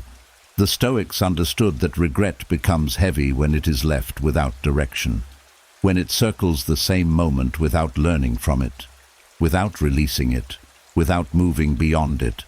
It becomes a loop, not a lesson. And that loop often becomes strongest at night, because there is nothing else to interrupt it. The mind believes it is doing something useful. It thinks it is correcting, improving, preparing. But in reality, it is staying in a moment that has already ended. And the body feels it. The chest tightens, the breath shortens, sleep becomes distant, not because the bed is uncomfortable, but because the mind is not at rest. This is how regret becomes a companion, not by choice, but by repetition. The Stoic way offers something different, not by ignoring regret, but by completing it, because regret, when understood properly, has a purpose. It points to a place where your actions did not align with your values. It shows you something you can learn. But once that lesson is seen, the work is done. There is nothing more to extract from that moment. And this is where many people remain longer than needed. They keep revisiting the same point, even after the lesson is clear. And in doing so, they turn something useful into something heavy. The shift begins with a simple recognition. I have already learned what this moment came to teach me. That sentence changes the role of regret. It is no longer something to hold on to. It becomes something to release, because its purpose has been fulfilled. The Stoics practiced this through clarity. They would reflect, understand, and then let go. Not because the moment did not matter, but because holding on to it longer did not add anything new. This is where the mind begins to quiet, when it knows that nothing is left unresolved, when it understands that the lesson has been taken, when it sees that there is no need to return again. But there is another layer to this: compassion, not as an excuse, but as understanding. You made that decision with the awareness you had at the time. You acted from the place you were in. You responded with the tools you had. And now you see more clearly. That is growth, not failure. Regret often forgets this. It judges the past with the knowledge of the present, and in doing so, it becomes unfair. But when you see this clearly, something softens. You stop expecting your past self to have the clarity you have now. You allow that version of you to exist, without holding it against yourself. And this is where the grip begins to loosen. Tonight, as the mind continues to settle, notice if regret tries to sit beside you, not to fight it, not to follow it, but to understand it. See what it is pointing to. Take the lesson gently, and then allow it to leave. You do not need to carry it into sleep. You do not need to revisit it again. You do not need to sit with it as if it still has something to offer, because once the lesson is clear, regret has nothing left to give. And when you stop giving it your attention, it quietly fades, leaving the mind lighter, calmer, and ready to rest without looking backward. Because the night was never meant to hold your past. It was meant to restore you for what comes next. And as regret begins to loosen its hold, another quiet truth starts to settle into place. Not everything inside you needs more thinking. Not everything needs more analysis, more strategies, more advice. Because sometimes the mind is not confused, it is overwhelmed. And what feels like a need for answers is actually a need for calm. There is a reason you can hear the same advice again and again, and still feel unsettled. It is not because the advice is wrong. It is because the part of you that needs peace is not reached through more information. It is reached through something softer, something steadier, your nervous system. This is the part of you that holds tension without words. It carries the weight of stress, pressure, and unresolved emotion in the body. It remembers how it felt to be rushed, judged, overwhelmed, or uncertain. And when it is not given space to settle, it stays alert, even when there is no danger. This is why you can be lying in a quiet room and still feel restless. Why your thoughts can slow down, but your body does not. Why you can understand something logically, but still feel uneasy. Because understanding is not the same as settling. The Stoics recognized this in their own way. They did not speak of the nervous system as we do today, but they understood the importance of inner order, a calm, steady presence within yourself, a mind that is not constantly reacting, not constantly pulled in different directions. They practiced simplicity, not because life is always simple, but because the mind needs something stable to return to. And this is where gentle order becomes powerful. It is not about controlling everything. It is not about creating rigid rules. It is about creating a sense of steadiness inside you. A rhythm, a quiet structure, something the mind and body can rely on. When your day is filled with constant change, noise, and reaction, your system stays on edge. It keeps preparing for the next thing, the next task, the next problem, the next thought. And over time, it forgets how to slow down. So when night comes, It does not know how to rest. This is why more advice does not always help, because the system is not asking for more direction. It is asking for less chaos, less urgency, less pressure, more space, more stillness, more predictability. The Stoic way invites you to return to what is simple and steady, to focus on what is within your control, to reduce what is unnecessary, to move through your day with intention, not constant reaction. And this begins in small ways. The way you breathe, the way you move, the way you speak to yourself, the way you allow pauses between actions. Each of these creates a signal to the body that it is safe, that it does not need to stay alert, that it can begin to soften. This is how order is built, not through force, but through consistency. When you give your mind and body something steady to return to, they begin to trust it. They begin to settle into it. And over time, that steady rhythm becomes natural.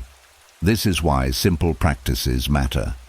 Sitting quietly for a few moments, taking slow, steady breaths, moving through your evening without rushing, allowing the day to close gently instead of abruptly.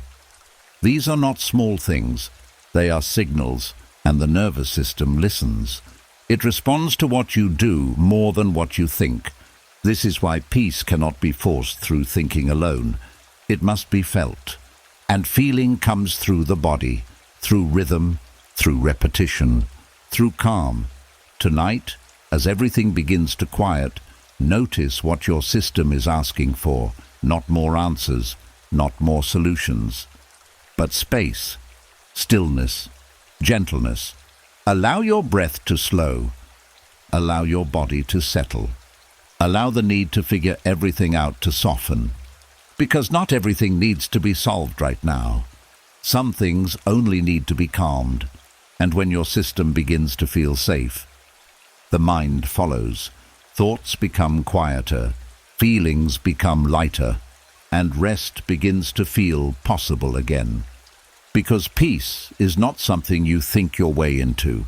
It is something your whole being settles into, when given the right kind of quiet. And as your system begins to soften into that gentle rhythm, another pattern quietly reveals itself, not in what happens to you, but in what you do to yourself afterward. Because sometimes the hardest part of a mistake is not the moment itself. It is what follows.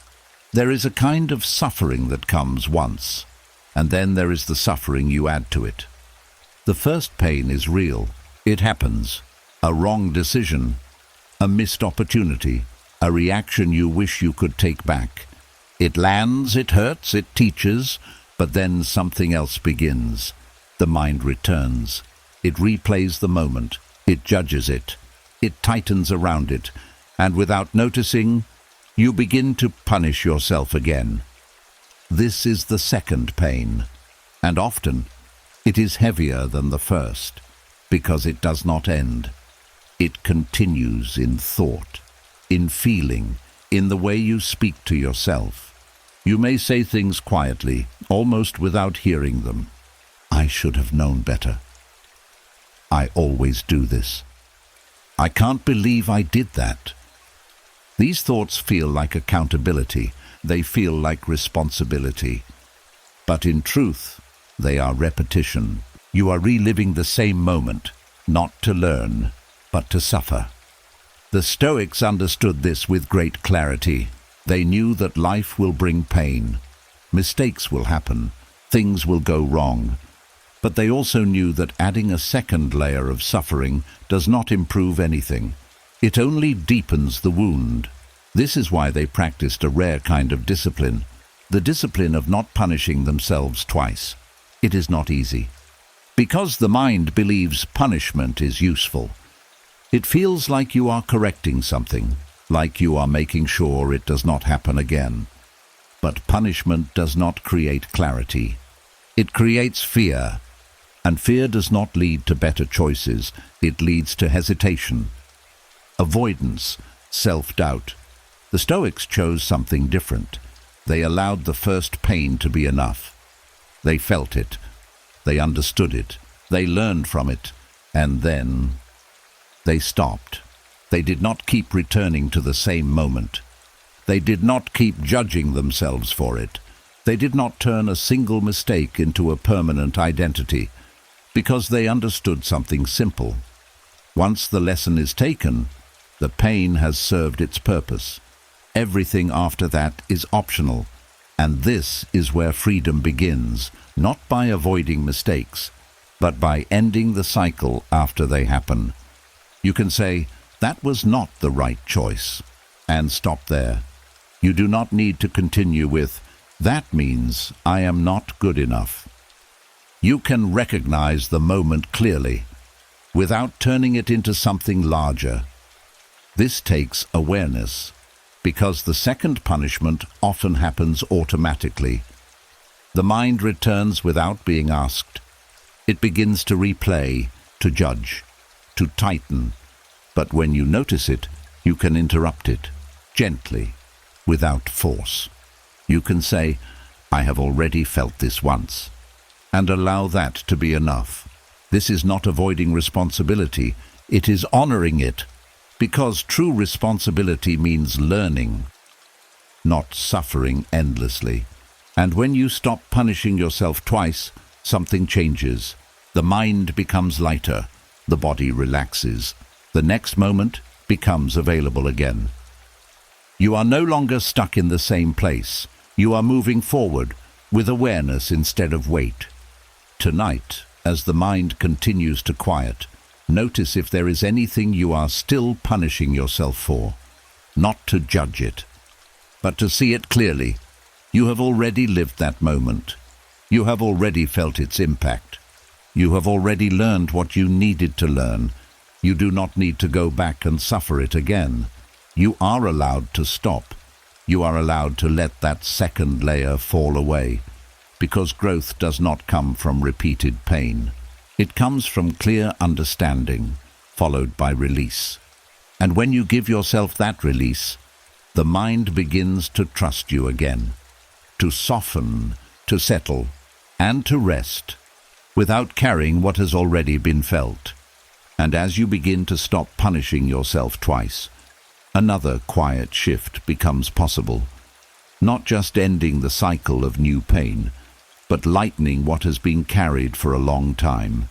Because even when you understand a memory, even when you have learned from it, it can still feel heavy, not because it is happening again, but because it still feels the same. There is a difference between remembering something and feeling it with the same intensity every time it appears. And many memories stay heavy, not because they are important now, but because they have never been seen in a different way. They remain unchanged inside you, the same emotion, the same meaning, the same reaction. And each time they return, the body responds as if nothing has shifted. This is where emotional weight lives, not in the memory itself, but in the way it is held. The Stoics understood that events do not carry weight on their own. It is the interpretation, the meaning, the judgment attached to them that gives them force. And if that meaning never changes, the weight never changes. So the work is not to erase the memory. It is to change your relationship to it.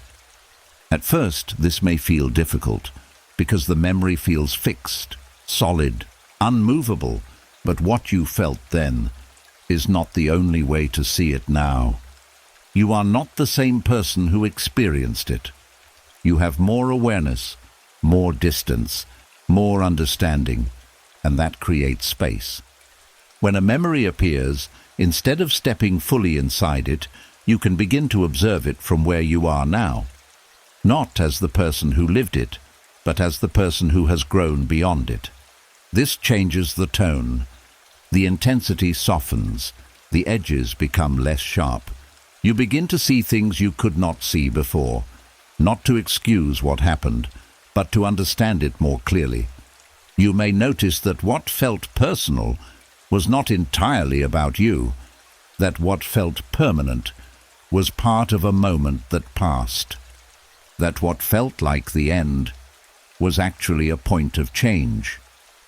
This does not remove the memory, but it removes the weight, because the weight was never just in the event. It was in the meaning that stayed attached to it. The Stoics practiced this by returning to reason. They would look at a situation and strip it down to what actually happened without adding extra judgment. They would separate fact from interpretation, and in doing so, they reduced the emotional charge that came from adding more than what was real. This is a quiet form of release, not dramatic, not sudden, but steady. Each time you see the memory without adding more to it, it becomes lighter. Each time you allow it to exist without reacting, it loses its intensity.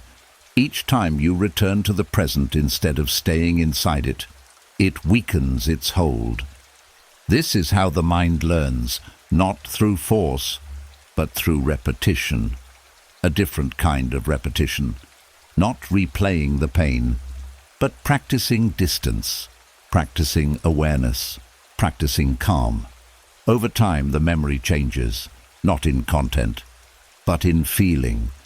It becomes something you can recall without being pulled into it, something you can see without becoming it, something that belongs to your past without living in your present. Tonight, as the mind continues to settle, allow yourself to notice any memory that still feels heavy, not to push it away, not to analyze it deeply, but to see it from where you are now, with distance, with awareness, with a softer hold. You do not need to carry it the same way you did before. You are allowed to update how you see it, because you have changed. And when your perspective changes, the weight begins to fall away, leaving the memory where it belongs, and your mind free to rest, without carrying it forward. And as those old memories begin to lose their weight, another quiet shift becomes possible. Not just remembering pain differently, but changing the role it plays in your life. Because there is a point where pain stops teaching and starts being held onto for reasons the mind does not always understand. There is something subtle that happens after you have been hurt deeply. The mind begins to treat that pain as something important, something meaningful, something that must not be forgotten. And slowly, without noticing it, you begin to give it more attention than anything else. It becomes central, not just something that happened, but something you return to often. You talk about it, think about it, measure your life around it, and in a quiet way, you begin to protect it. This is where pain shifts from experience to identity, not because you want to suffer, but because it feels like letting go of it would erase something important, the lesson, the growth, the part of you that endured it. So instead of allowing it to settle, the mind keeps it alive, keeps it close, keeps it active. This is what it means to worship pain, not in a dramatic way, but in a subtle, repeated attention that keeps it at the center of your inner world. The Stoics saw this clearly. They understood that pain has a purpose. It shows you something. It reveals where you were tested. It teaches you what matters. But once the lesson is taken, the role of pain is complete. And if you continue to hold on to it beyond that point, it stops being wisdom and becomes weight, because wisdom is quiet. It does not need to repeat itself constantly. It does not need to be proven over and over. It settles into your actions, your decisions, your way of seeing the world. Pain, on the other hand, seeks attention. It asks to be revisited. It pulls you back. It tries to stay active. And when the mind keeps feeding it, it grows. This is why some people feel stuck, even after learning so much.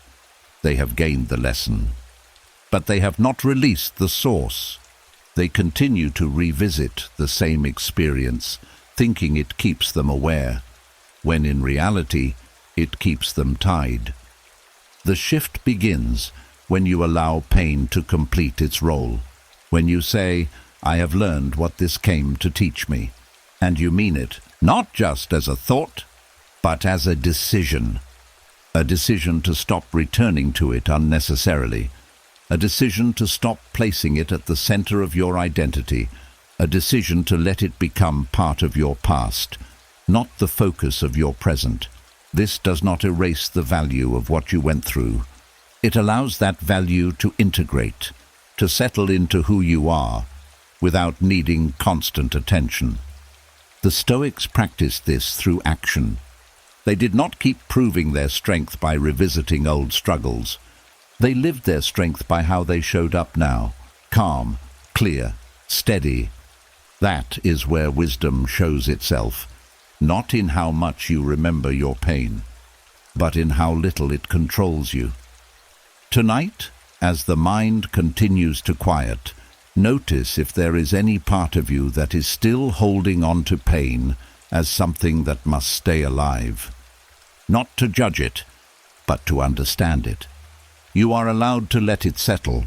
You are allowed to move forward without carrying it as proof of anything, because what you learned from it is already within you.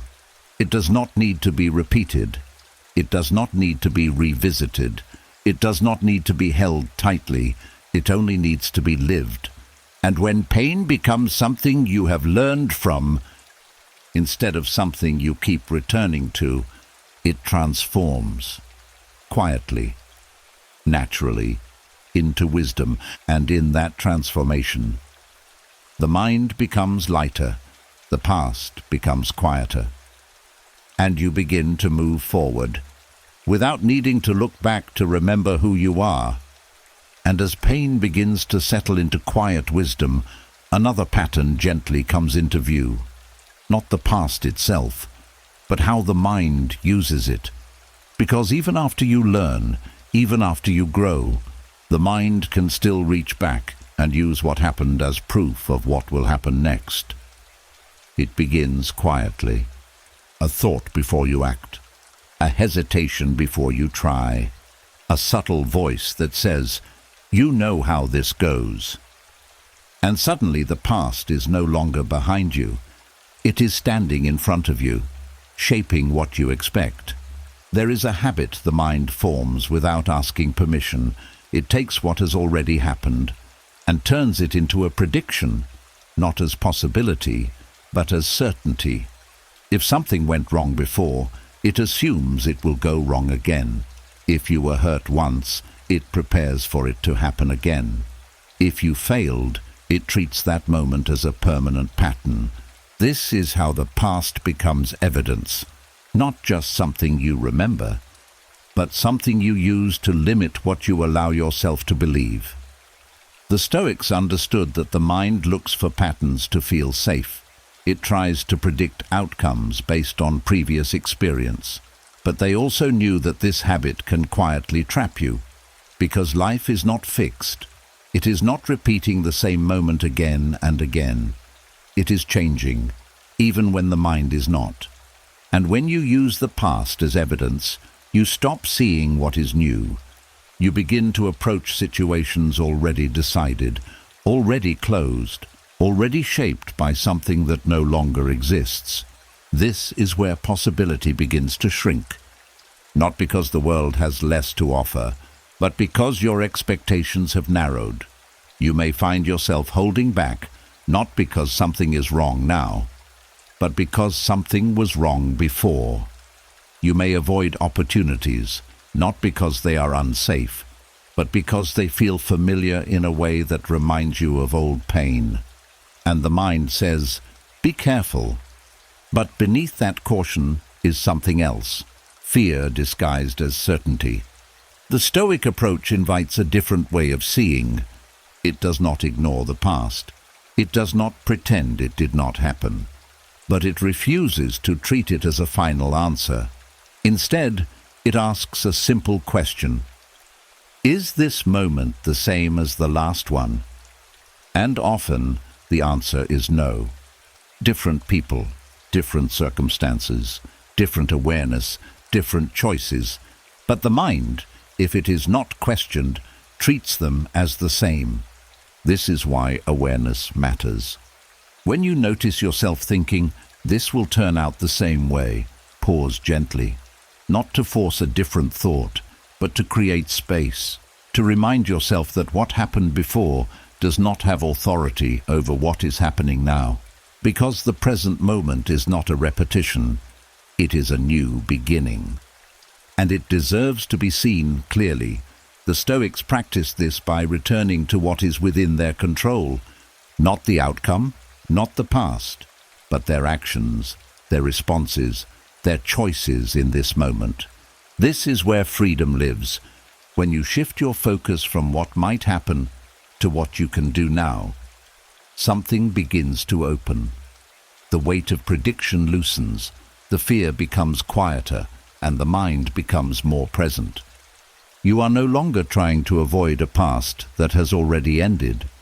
You are engaging with a moment that is still unfolding. This is where growth happens, not by proving the past wrong, but by refusing to let it decide everything. Tonight, as the mind continues to soften, notice where you may still be using your past as evidence. Not to judge yourself, but to see the pattern, the quiet assumptions, the expectations that feel certain but are built on something that is no longer here. And then gently return. Return to what is real. Return to what is in front of you. Return to the fact that you are not the same person who lived that moment. You have changed. You have learned. You are seeing more clearly now, and that changes what is possible. You do not have to carry the past into the future as proof of anything. You are allowed to let it stay where it belongs, behind you, because your future is not waiting to repeat your past. It is waiting for you to meet it, without bringing old conclusions with you. And in that openness, something new finally has the space to begin. And as you begin to loosen the hold of the past, another quiet truth begins to settle. Not everything that hurt you will make sense. Not every moment will come with clarity. Not every question will find its answer, no matter how long you sit with it. And yet, the mind keeps asking. It returns to the same place, turning the same thoughts, searching for something that will finally make it all feel complete. Why did this happen? Why did they act that way? Why did it unfold like that? The questions feel important, necessary, like if you could just find the right answer, everything would finally settle. But sometimes there is no answer waiting, or at least not one that will satisfy the part of you that keeps searching. There is a kind of tension that forms when the mind refuses to accept this. It keeps reaching for clarity in places where clarity may never come. It keeps trying to solve something that does not have a clear solution. And over time, that effort becomes exhausting, because the search never ends. This is where a deeper kind of healing begins. Not when every question is answered, but when you stop needing them to be. The Stoics understood that the world does not always explain itself. People act from places you may never fully see. Events unfold in ways that do not follow your sense of fairness. And sometimes things happen without a clear reason that you can hold on to. And the mind struggles with that. It wants closure. It wants understanding. It wants a reason that feels solid enough to rest on. But when that reason does not come, it keeps searching. And that search becomes a quiet form of suffering, because it holds you in a place that cannot move. You may find yourself returning to the same thoughts again and again, not because they are helping, but because they feel unfinished. The mind believes that one more turn, one more angle, one more thought might finally bring the answer.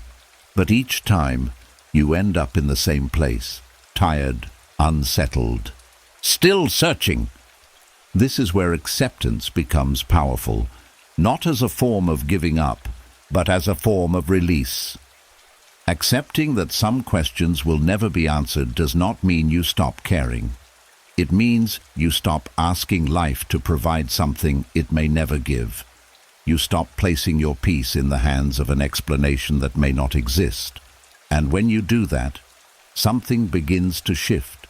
The tension softens. The mind stops reaching. The need to resolve everything begins to fade. And in that space, there is quiet. A quiet that does not come from understanding everything, but from no longer needing to. The Stoics practiced this kind of acceptance by focusing on what is clear instead of what is uncertain.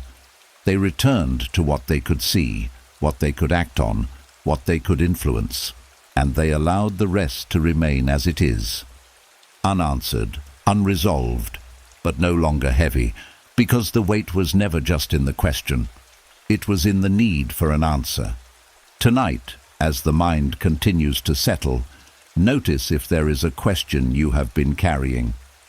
Something that keeps returning. Something that feels incomplete. Not to force yourself to stop thinking about it, but to gently see what it is asking for, and then allow a different possibility. That it may never be fully answered, and that this is not a problem. You can still move forward. You can still find peace. You can still rest, even without knowing everything, because peace does not come from having every answer.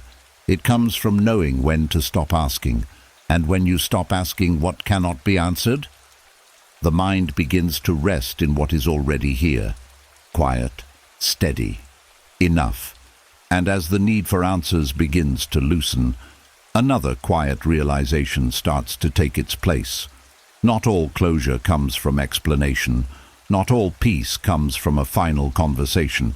And not everyone who left you confused has the clarity to give you what you are still waiting for. There is a kind of hope that lingers long after something ends. A quiet belief that one day things will make sense. That the person who hurt you will explain themselves. That they will return with clarity, with honesty, with words that finally settle everything inside you. It feels reasonable. It feels fair. It feels like the missing piece. But sometimes that piece does not exist, because the same person who created the confusion may not have the awareness to resolve it. And waiting for them to do so keeps you tied to the very place you are trying to leave. This is the hidden trap. Not just the confusion itself, but the belief that it must be cleared by the one who caused it. The Stoics understood something simple but difficult to accept. They knew that peace cannot depend on someone else reaching a level of understanding they may never reach. They knew that waiting for others to complete your healing places your calm in a position you cannot control. And what you cannot control cannot reliably give you peace. This does not mean your desire for closure is wrong. It is human to want things to make sense, to want clarity, to want the story to end cleanly. But life does not always end things cleanly. Sometimes it ends things abruptly, unfairly, without explanation. And in those moments, you are left with something unfinished. Not because you failed to understand, but because the situation itself was unclear. The mind does not like this. It wants to complete the story, so it creates conversations that never happened. It imagines what they might say. It rehearses responses. It builds a version of closure that feels real, but never truly settles, because it is still tied to them. This is why it continues, because the mind is still looking outward for something that must come from within. The Stoic way invites you to turn that direction inward, to recognize that closure is not something given, it is something created, not by forcing an answer, but by accepting the lack of one. You can say, I may never fully understand why this happened, and still choose to move forward. You can say, I may never hear what I hope to hear, and still allow yourself to rest. This is not weakness. This is strength. because you are no longer waiting. You are no longer placing your peace in someone else's awareness. You are reclaiming it. There is a quiet freedom in realizing that you do not need their clarity to find your own. That your understanding of what happened is enough. That your awareness of how it felt is valid, even if they never confirm it. And when you accept this, something begins to release. The tension of waiting, the pull of expectation, the need for a final moment that completes everything. It all begins to soften because you are no longer standing at the edge of their understanding, hoping it will reach you. You step back, and in that step back, you return to yourself. The Stoics practiced this by focusing on what is within their control. Not other people's thoughts, not their explanations, not their ability to see clearly, but their own response, their own understanding, their own ability to move forward without needing anything more. This is where peace becomes steady, not dependent, not delayed, but present. Tonight, as the mind continues to quiet, allow yourself to release the need for closure from someone who left you confused. Not to deny what happened, but to stop waiting for something that may never come. You have already seen enough. You have already felt enough. You have already understood more than you think, and that is enough to let the story rest. Because closure is not found in someone else's explanation. It is found in your decision to stop needing one.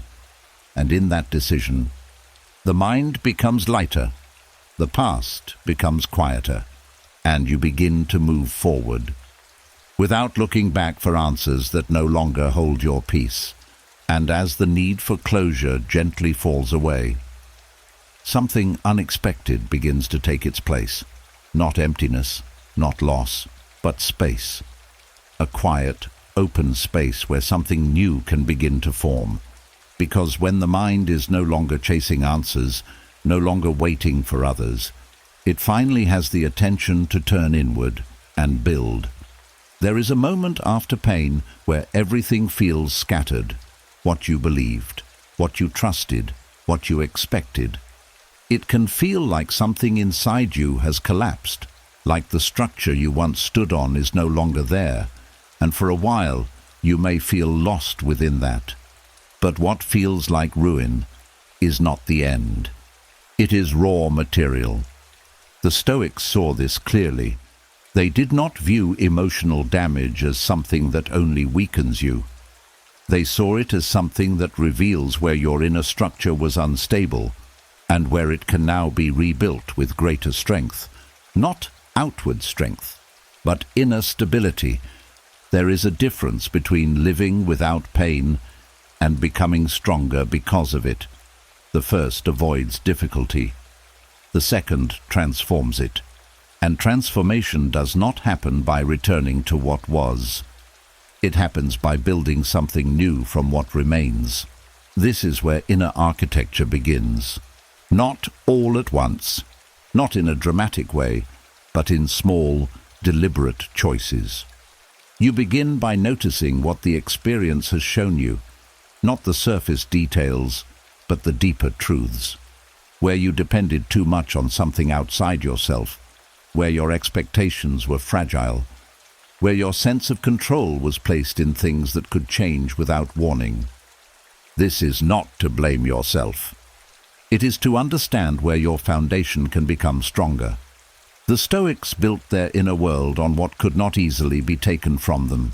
Their judgment, their values, their response, their ability to remain steady even when circumstances were not. They did not rely on the outside world to stay the same. They built something within that could hold its shape even when everything around it shifted. This is what you begin to do now. You take what was once scattered and begin to place it differently. Instead of building your sense of self on what others think, you return to your own awareness. Instead of depending on outcomes, you focus on your actions. Instead of expecting certainty from the world, you create clarity within your own choices. Each of these is like placing a stone, slowly, carefully, with intention, and over time something begins to form. A structure that feels more stable, more grounded, less reactive. This is not about becoming cold or distant. It is about becoming steady. There is a quiet strength in knowing that even if things fall apart again, you have something within you that remains. Not because life becomes easier, but because you are no longer relying on it to stay the same. The Stoics practiced this through daily discipline, not extreme effort, but consistent alignment. They returned to their values again and again. They reminded themselves what truly mattered. They focused on what was within their control and released what was not.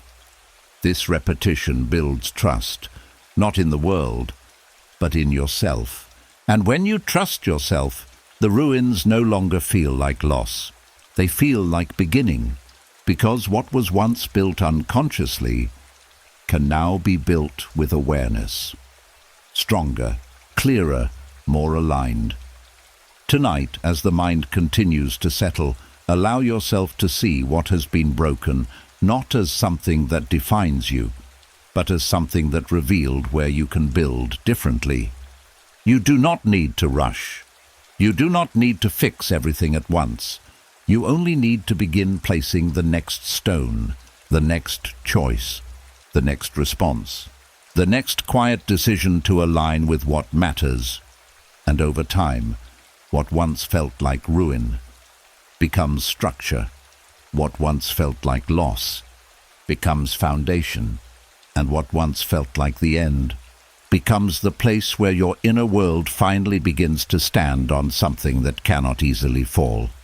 Because this time, you are building from within. And as that inner structure begins to take shape, another quiet habit comes into view. Not one that looks harmful on the surface, but one that slowly wears you down over time. The habit of always preparing for disappointment, even before anything has happened. It feels like protection, like wisdom, like you are simply being realistic. You tell yourself it is better not to expect too much, better not to get your hopes up, better to stay guarded, just in case things go wrong again. And at first, this seems helpful. It feels like you are avoiding pain before it has the chance to reach you. But beneath that, something else is happening. You are living as if disappointment is already certain. There is a quiet tension in always expecting things to go wrong, a subtle tightness in the body, a constant readiness for something to fail, to fall apart, to not work out the way you hoped. And even when nothing is wrong, you remain slightly braced. This is the hidden injury, not the disappointment itself, but the way you prepare for it. Because preparation, when it becomes constant, turns into a state. You are no longer responding to reality. You are anticipating it through the lens of past pain. The Stoics understood the difference between awareness and anticipation. They did not deny that things can go wrong. They accepted that life is uncertain, that outcomes are never fully in their control, but they did not live in a constant state of expecting the worst. They stayed present. They met each moment as it came, without carrying the assumption that it would repeat the past. This is where the shift begins, not by forcing yourself to be overly positive, but by noticing how much of your energy is spent preparing for something that has not happened. When you expect disappointment, you change how you experience the present. Even good moments feel uncertain. Even calm situations feel temporary. There is always a quiet thought in the background. This won't last. And that thought shapes everything. It makes it harder to relax, harder to enjoy, harder to fully be where you are, because part of you is already stepping ahead, preparing for something to go wrong. This is exhausting, not because disappointment is happening, but because your system is always ready for it. The Stoics practiced a different kind of readiness. They prepared themselves internally, not for specific outcomes, but for whatever comes. They built resilience, not expectation. They focused on their response, not on predicting events. And in doing so, they remained steady, without needing to assume the worst. This is a quieter strength. You do not need to expect disappointment to handle it. You only need to trust your ability to respond if it happens. That trust changes everything. Because instead of living in anticipation, you begin to live in presence. You allow things to unfold without deciding their outcome ahead of time. You allow moments to be what they are, without placing a shadow over them. And slowly the tension begins to soften. The body relaxes. The mind becomes less guarded. You begin to feel what is actually happening instead of what might happen. This does not mean you become naive. It does not mean you ignore reality. It means you stop living in a constant state of defense. You stop bracing for impact before anything has arrived. Tonight, as the mind continues to settle, notice if there is a quiet expectation of disappointment within you. Not to judge it, but to understand it. It may have formed from past experiences, from moments that taught you to be careful, to protect yourself. And that is understandable. But you are no longer in those moments.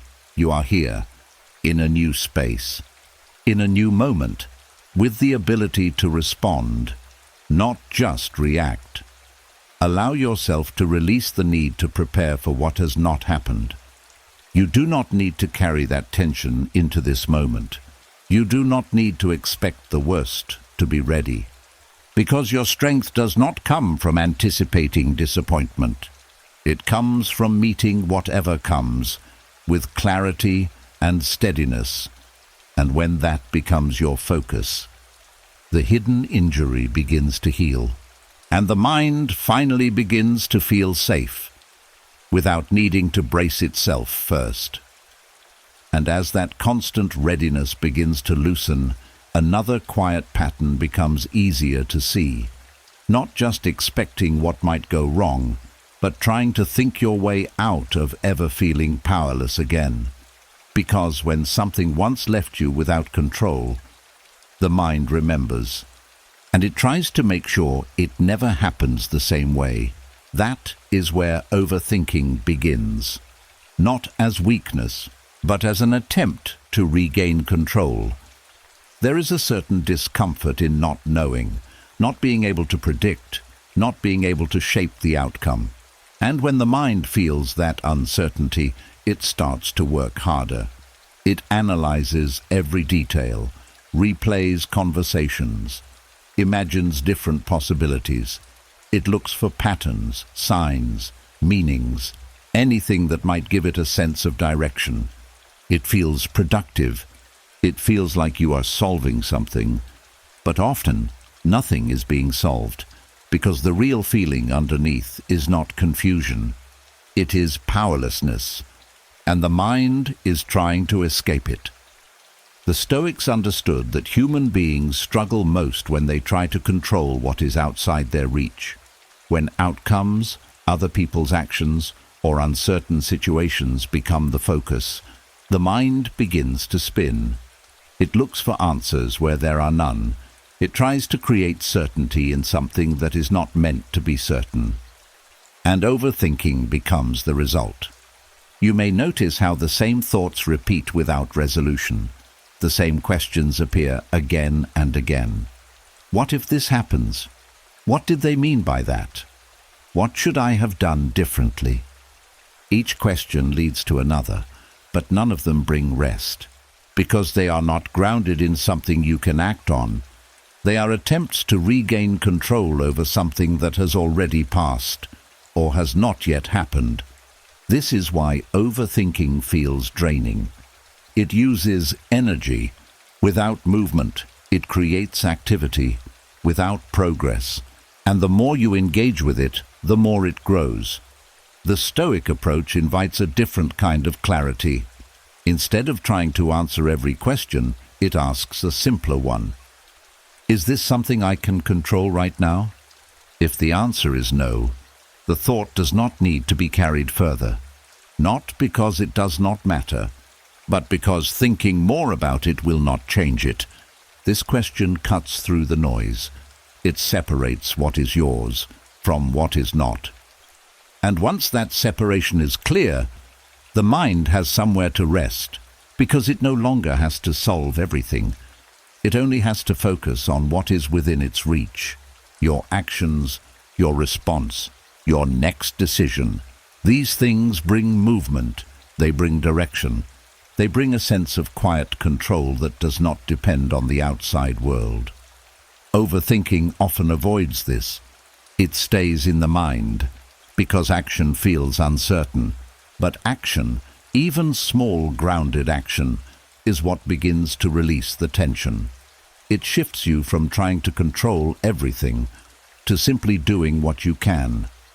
And that is enough. Tonight, as the mind continues to quiet, notice if your thoughts begin to circle, not to stop them forcefully, but to understand what they are trying to do. They are not trying to harm you. They are trying to protect you from feeling out of control, but you do not need to escape that feeling. You can face it gently. You can accept that some things are uncertain, that some outcomes are not yours to decide, and still remain steady, because your strength is not in controlling everything. It is in knowing where your control begins and where it ends. When you stop trying to think your way out of powerlessness, the mind begins to relax. The questions lose their urgency. The need to solve everything softens, and what remains is a quiet clarity, a sense that you can move forward, even without having all the answers. And in that acceptance, overthinking begins to fade, leaving space for something calmer, something simpler, something real. And as the mind begins to slow its need to solve everything, another deeper layer comes into view. Not just the thoughts themselves, but the stories those thoughts quietly form. Because over time, scattered moments become connected. A few experiences turn into a pattern, and that pattern becomes a story about who you are and what your life means. Most of these stories are not chosen. They are repeated. A few painful events, a few difficult outcomes, a few words from others. And the mind begins to link them together. It creates a narrative that feels consistent, logical, familiar. And without noticing, you begin to live inside that story as if it were truth. This is how things always go for me. I am the kind of person this happens to. Nothing really changes. These sentences feel real, not because they are fully accurate, but because they have been practiced. They have been told so many times inside your mind that they begin to feel like facts. This is where authority is lost, not in the events themselves, but in the meaning you give them. The Stoics understood that what shapes your experience is not just what happens, but how you interpret it. Two people can go through the same situation and carry completely different outcomes simply because of the story they attach to it. And that story is not fixed. It can be questioned. It can be reshaped. But first, it has to be seen. There is a quiet moment when you begin to notice the story running beneath your thoughts. Not the individual ideas, but the pattern they form. The way they always lead to the same conclusion, the same identity, the same expectation. When you see this clearly, something shifts. You realize that you have been telling yourself a version of your life, not necessarily the only version. This is where authority begins to return, not by forcing a new story immediately, but by loosening your grip on the old one. You begin to ask simple questions. Is this always true? Am I seeing the full picture, or just the parts that confirm this belief? What if there is more to my story than this? These questions create space, and in that space, something new can begin to form. The Stoics did not ignore reality. They looked at it clearly, but they refused to let one interpretation define everything. They focused on what was within their control, and they built their inner narrative around that. Not around outcomes, not around other people's actions, but around their own choices, their own responses, their own ability to act with clarity and intention. This is how you begin to reclaim authority. You shift the center of the story. Instead of being someone things happen to, you become someone who responds. Instead of defining yourself by past outcomes, you define yourself by present actions. Instead of repeating the same conclusions, you allow new ones to emerge. This does not mean denying difficulty. It means expanding beyond it. You can acknowledge what has been hard without letting it be the only thing that is true. You can see what went wrong without making it the final word. And slowly, the story begins to change. Not through force, but through awareness. Through small shifts in how you see yourself. Through moments where you act differently. Through decisions that reflect who you are becoming, not just who you were. Tonight, as the mind continues to settle, listen gently to the story you have been telling yourself, not to judge it, but to understand it. Notice the patterns, the repeated themes, the conclusions that feel certain, and then allow a little space around them. You do not have to rewrite everything at once. You only need to loosen the certainty. Because once the story is no longer fixed, you are no longer fixed. You are free to change, free to grow, free to become something beyond what has been repeated. And in that freedom, your inner voice becomes clearer, stronger, more aligned with who you truly are. Not a story shaped by the past, but a story being shaped right now by you.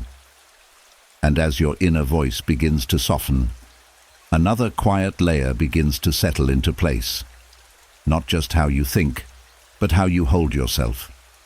Because even when the mind starts to calm, the body can still carry the fight. A subtle tension, a quiet resistance, as if it is still bracing for something that has already passed. The mind may be ready to rest, but the body has not been told. There is a kind of fatigue that does not come from doing too much, but from never fully relaxing. The shoulders stay tight, the jaw stays clenched, the breath remains shallow, and even in stillness, there is a quiet effort being made, as if part of you is still trying to hold everything together. This is what happens when the mind has been fighting for too long. The body learns the pattern. It stays prepared. It stays alert. It forgets what it feels like to fully let go.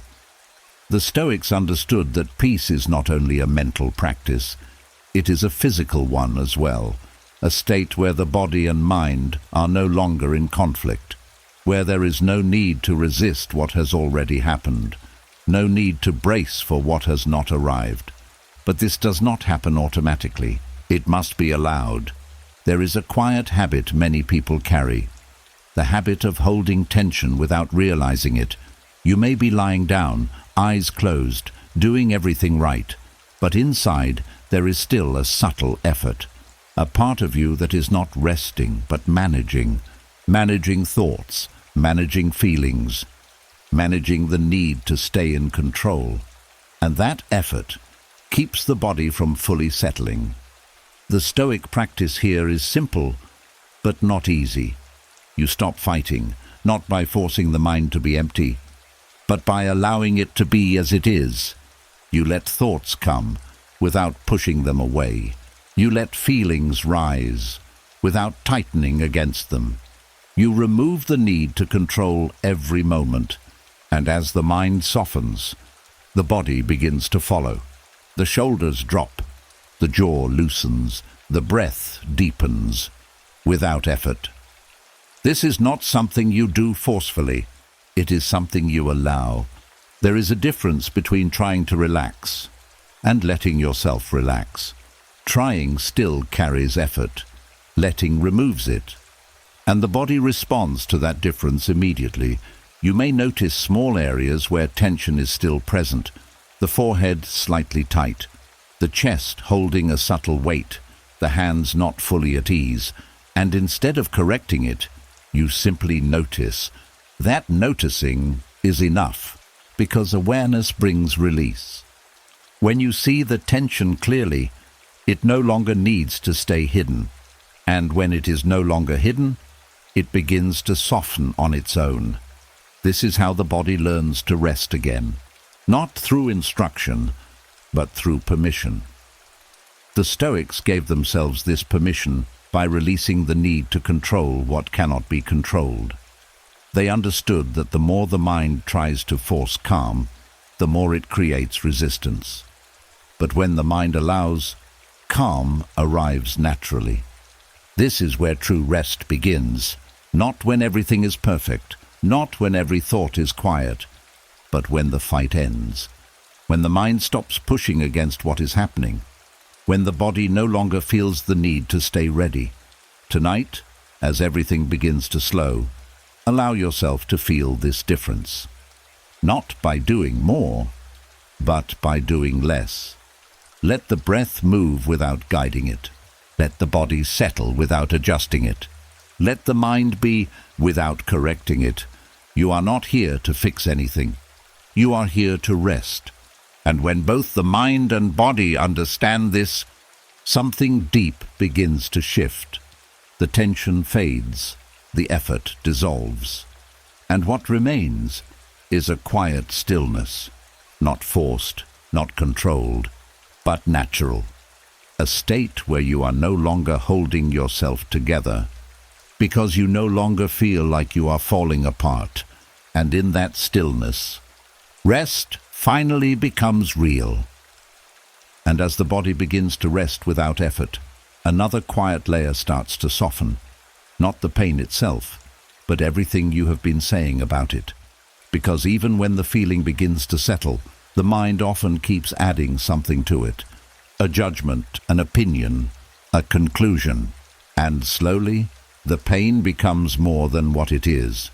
There is a difference between feeling something and explaining it to yourself again and again, between experiencing it and building a story around it. And most of the time, it is not the feeling that keeps you stuck. It is the constant interpretation of it. This should not feel this way. This is too much. This means something is wrong with me. These thoughts do not just observe the pain. They shape it. They give it more weight, more meaning, more presence. And without noticing, the mind begins to hold on to the interpretation more than the experience itself. The Stoics understood that peace is not found by removing every difficult feeling. It is found by removing the unnecessary layers we place on top of it, the opinions, the judgments, the resistance. Because pain on its own has a natural rhythm. It rises, it moves, it fades. But when the mind keeps commenting on it, it stays. It becomes fixed. Not because it cannot pass, but because it is being held in place. There is a quiet habit of trying to understand everything you feel, to label it, to define it, to explain it fully before allowing it to move. And while this may seem helpful, it often creates more noise than clarity. You begin to think about the pain instead of simply feeling it. And thinking keeps it active. The Stoics practiced something different. They allowed sensations to exist without adding immediate judgment. They noticed what was present without deciding what it meant. They understood that not every feeling needs to be analyzed in order to pass. Sometimes it only needs to be allowed. This creates space, and in that space, the intensity begins to soften. You may notice how a feeling changes when you stop adding thoughts to it. It becomes less sharp, less urgent, more fluid. It moves through you instead of staying in one place. This is the quiet power of fewer opinions, not silence in the sense of absence, but silence in the sense of simplicity. You feel what you feel, without turning it into something more, without attaching a story, without building a conclusion. And in doing so, the mind becomes lighter.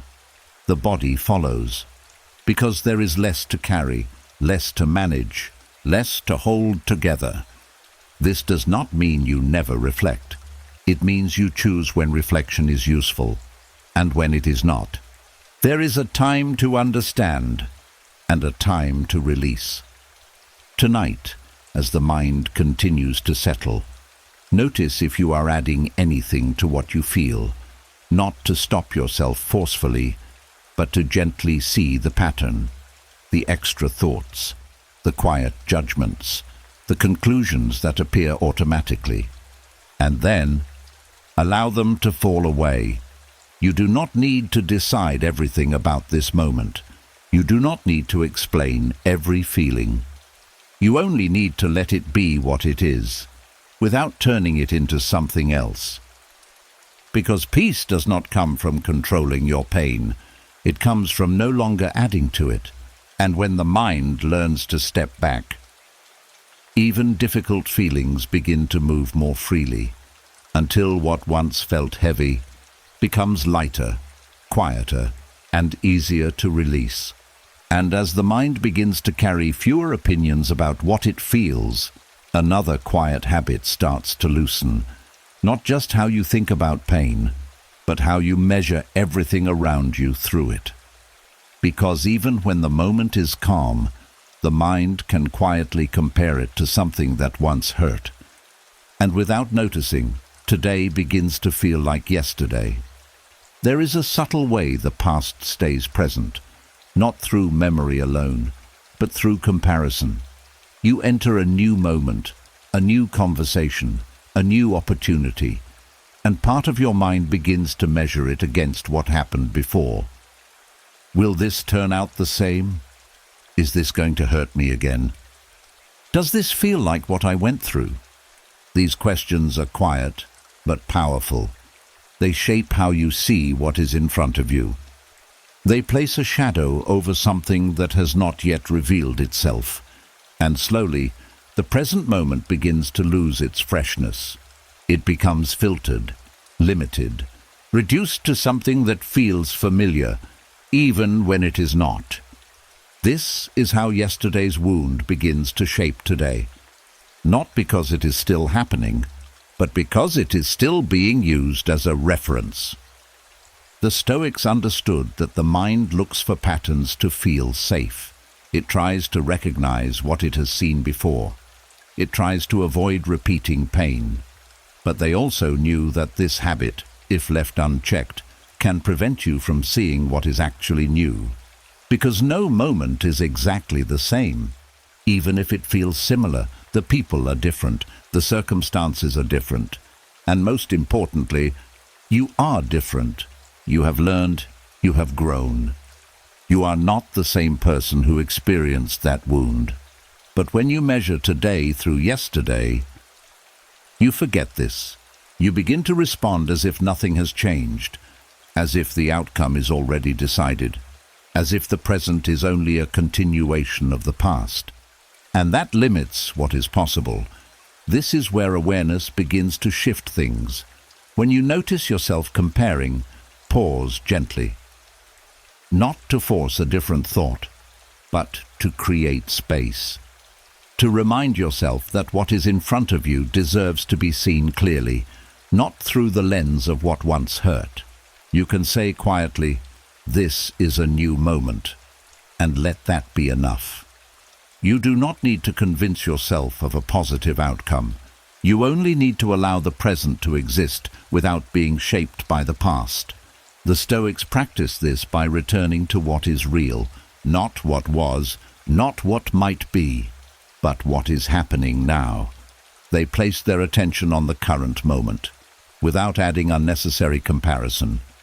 And in doing so, they experienced life more directly, more clearly, without the distortion of old wounds. This does not mean the past disappears. It may still appear in your thoughts. It may still bring up feelings, but it no longer defines the present. It becomes something behind you, not something you carry into every situation. Tonight, as the mind continues to settle, notice if there is any part of you that is measuring this moment against something that already passed, not to judge it, but to understand it. That comparison was learned. It was a way to protect yourself. But you are no longer in that moment. You are here, in a space that has not yet been shaped. Allow yourself to see it as it is, without overlay, without expectation, without the quiet weight of yesterday, because today does not need to prove anything about the past. It only needs to be lived, and when you allow it to be new, something inside you begins to open. The tension softens, the mind becomes clearer, and the present moment finally feels like what it is, a fresh space, untouched, and ready to unfold without carrying what came before. And as you begin to meet each moment without the weight of yesterday, another quiet shift starts to unfold, not in what you think, but in how you hold yourself. Because when the mind begins to heal, something natural starts to return. Softness, not forced, not performed, but real. There is a part of you that wants to relax, to stop bracing, to stop guarding every thought, every feeling, every moment. But at the same time, there is hesitation, a quiet fear that if you become too soft, you will become vulnerable again, that you will be hurt the same way, that letting your guard down means losing your strength. So you stay tense, careful, slightly closed, not fully at ease. This is where many people get stuck. They believe strength means staying hard, staying guarded, staying ready. But over time, that hardness becomes heavy. It drains energy. It limits connection. It keeps the body in a constant state of resistance, and the mind never fully rests. The Stoics understood something deeper about strength. They knew that true strength is not rigid. It is steady. It does not come from tightening against everything. It comes from knowing what you can allow and what you can let pass. Softness, in this sense, is not weakness.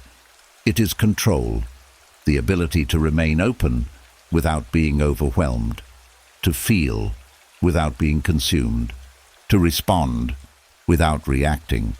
This is the quiet courage, because it is easier to stay guarded, easier to close off, easier to protect yourself by not allowing anything in. But that is not strength, that is defense.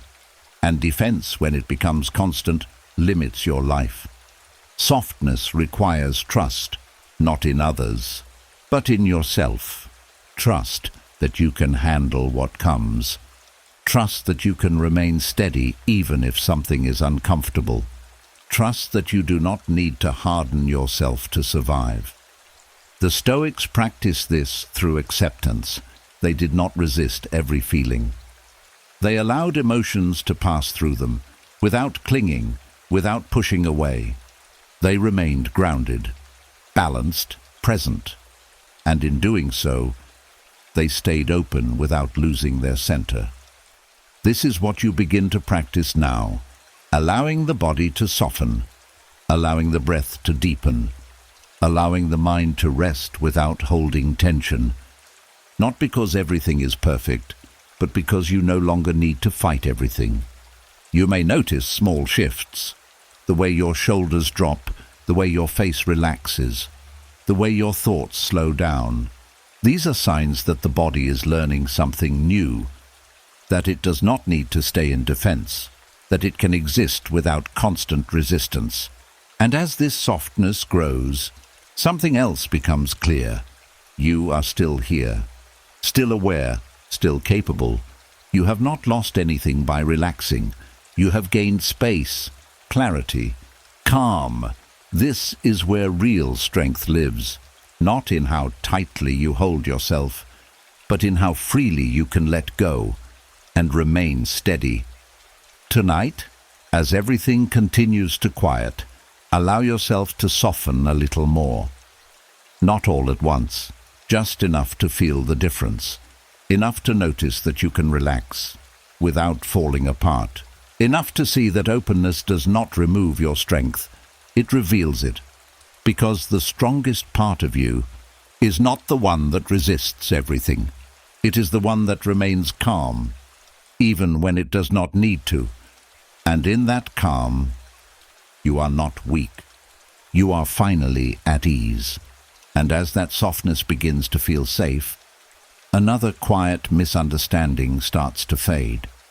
The idea that healing means becoming numb, that in order to stay steady, you must stop feeling, that strength comes from shutting things down, closing off, and no longer being affected. It may look that way from the outside. Calm people seem untouched, unmoved, unaffected by what once disturbed them. But what you are seeing is not numbness. It is something much cleaner. There is a difference between not feeling and not being controlled by what you feel. Numbness disconnects you. It dulls everything, not just pain, but joy, connection, presence. It creates distance, not clarity. You stop reacting, but you also stop experiencing. And over time, life feels flat. The Stoics never aimed for this. They did not try to remove emotion. They worked to understand it, to see it clearly, to allow it to exist, without letting it take over. This is what clean strength looks like. You still feel. But the feeling does not decide your actions. You still experience emotion, but it does not carry you away. You remain present, even when something moves through you. There is a quiet balance here, a steadiness that does not come from suppression, but from awareness. You notice what is happening inside you, the rise of a feeling, the shift in your body, the pull of a thought. And instead of reacting immediately, you pause. That pause is everything, because in that moment, you are no longer inside the emotion, you are observing it. And what you observe, you can choose how to respond to. This is what the Stoics practiced daily, not emotional avoidance, but emotional clarity. They understood that feelings are part of being human, but they also understood that reacting without awareness creates more suffering. So they trained themselves to stay grounded, to feel without losing themselves, to respond instead of react. This is not cold, it is controlled. There is also something deeper. When you stop trying to block emotions, they begin to move more naturally. They rise and pass, without resistance, without being held, without being amplified. Because resistance often makes feelings stronger. Trying not to feel something keeps it active, but allowing it lets it complete its course. This is where the body begins to trust. It no longer feels the need to hold on to emotion. It no longer feels trapped inside it. And over time, the intensity softens, not because you became numb, but because you became steady. You may notice that things that once overwhelmed you now pass more quickly, not because they disappeared, but because you are not feeding them in the same way. You are not adding layers, not reacting automatically, not losing your center. And this creates a kind of strength that feels clean, not heavy, not forced, just present. The Stoics valued this kind of strength above all. A mind that remains clear, a body that remains calm, a response that is chosen, not driven. Tonight, as the mind continues to settle, allow yourself to feel whatever is present, without trying to change it. Not to hold it, not to push it away, just to let it be, and notice the difference. You are still here, still aware, still steady. You have not lost control. You have gained it. Because true control is not about stopping what you feel. It is about not being ruled by it. And when you reach that place, you are not numb. You are strong in a way that is quiet, clear, and lasting. A strength that does not need to prove itself. Because it is already stable, and as that clean strength begins to settle within you, another quiet burden starts to reveal itself, not from what you did, but from what you have been carrying for others, feelings that were never fully yours, responsibilities you slowly accepted without noticing, a weight that feels real, but does not truly belong to you. There is a kind of heaviness that comes from trying to hold things that were never meant for your hands. You may feel responsible for how someone else felt, for how something turned out, for not being enough in a moment where more was expected. And over time, this sense of responsibility turns into something deeper, a quiet debt, not written anywhere, but felt inside, as if you owe something, an apology, an explanation, a correction, a version of yourself that should have been different. And so the mind keeps returning to it, trying to repay something that has no clear end, trying to fix something that may not have been yours to fix. This is the hidden weight of emotional debt. Not just what happened, but what you believe you still owe because of it. The Stoics understood that there is a difference between responsibility and ownership. You are responsible for your actions, your choices, your responses.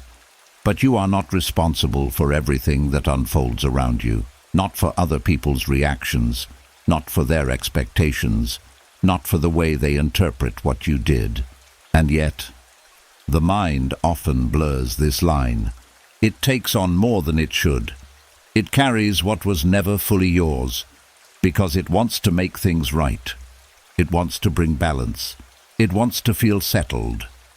But when the responsibility is misplaced, the effort never ends. You keep trying to repay something that has no clear limit, and that creates exhaustion. You may notice how certain thoughts return again and again. What if I had done more? Maybe it was my fault.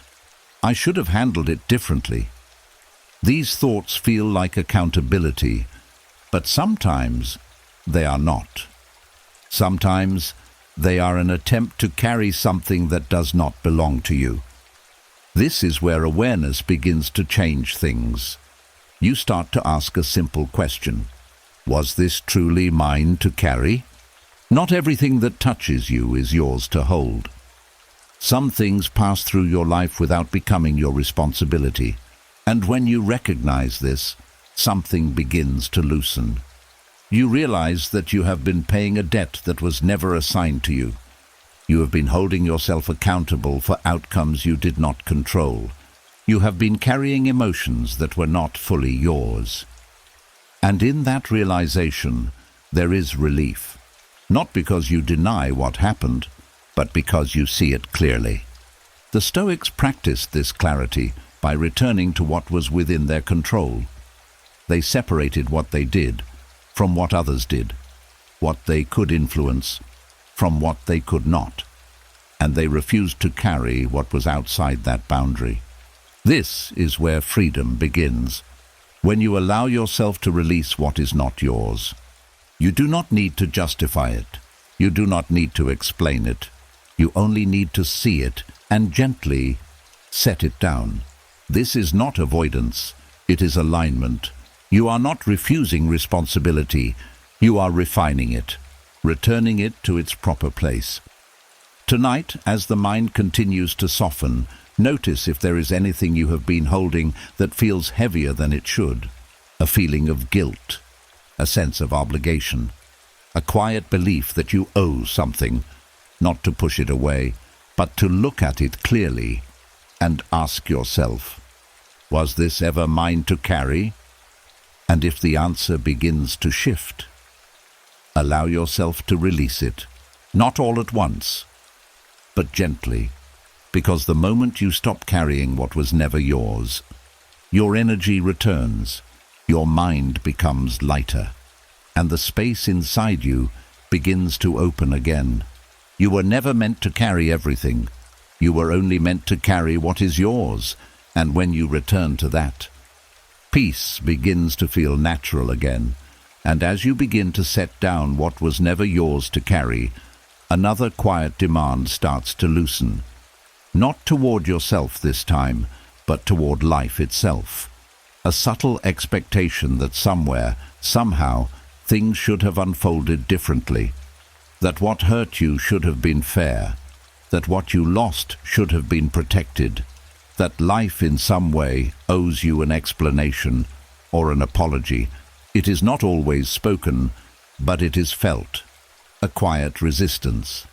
A tension beneath the surface. A feeling that something, somewhere, was not right and should be corrected.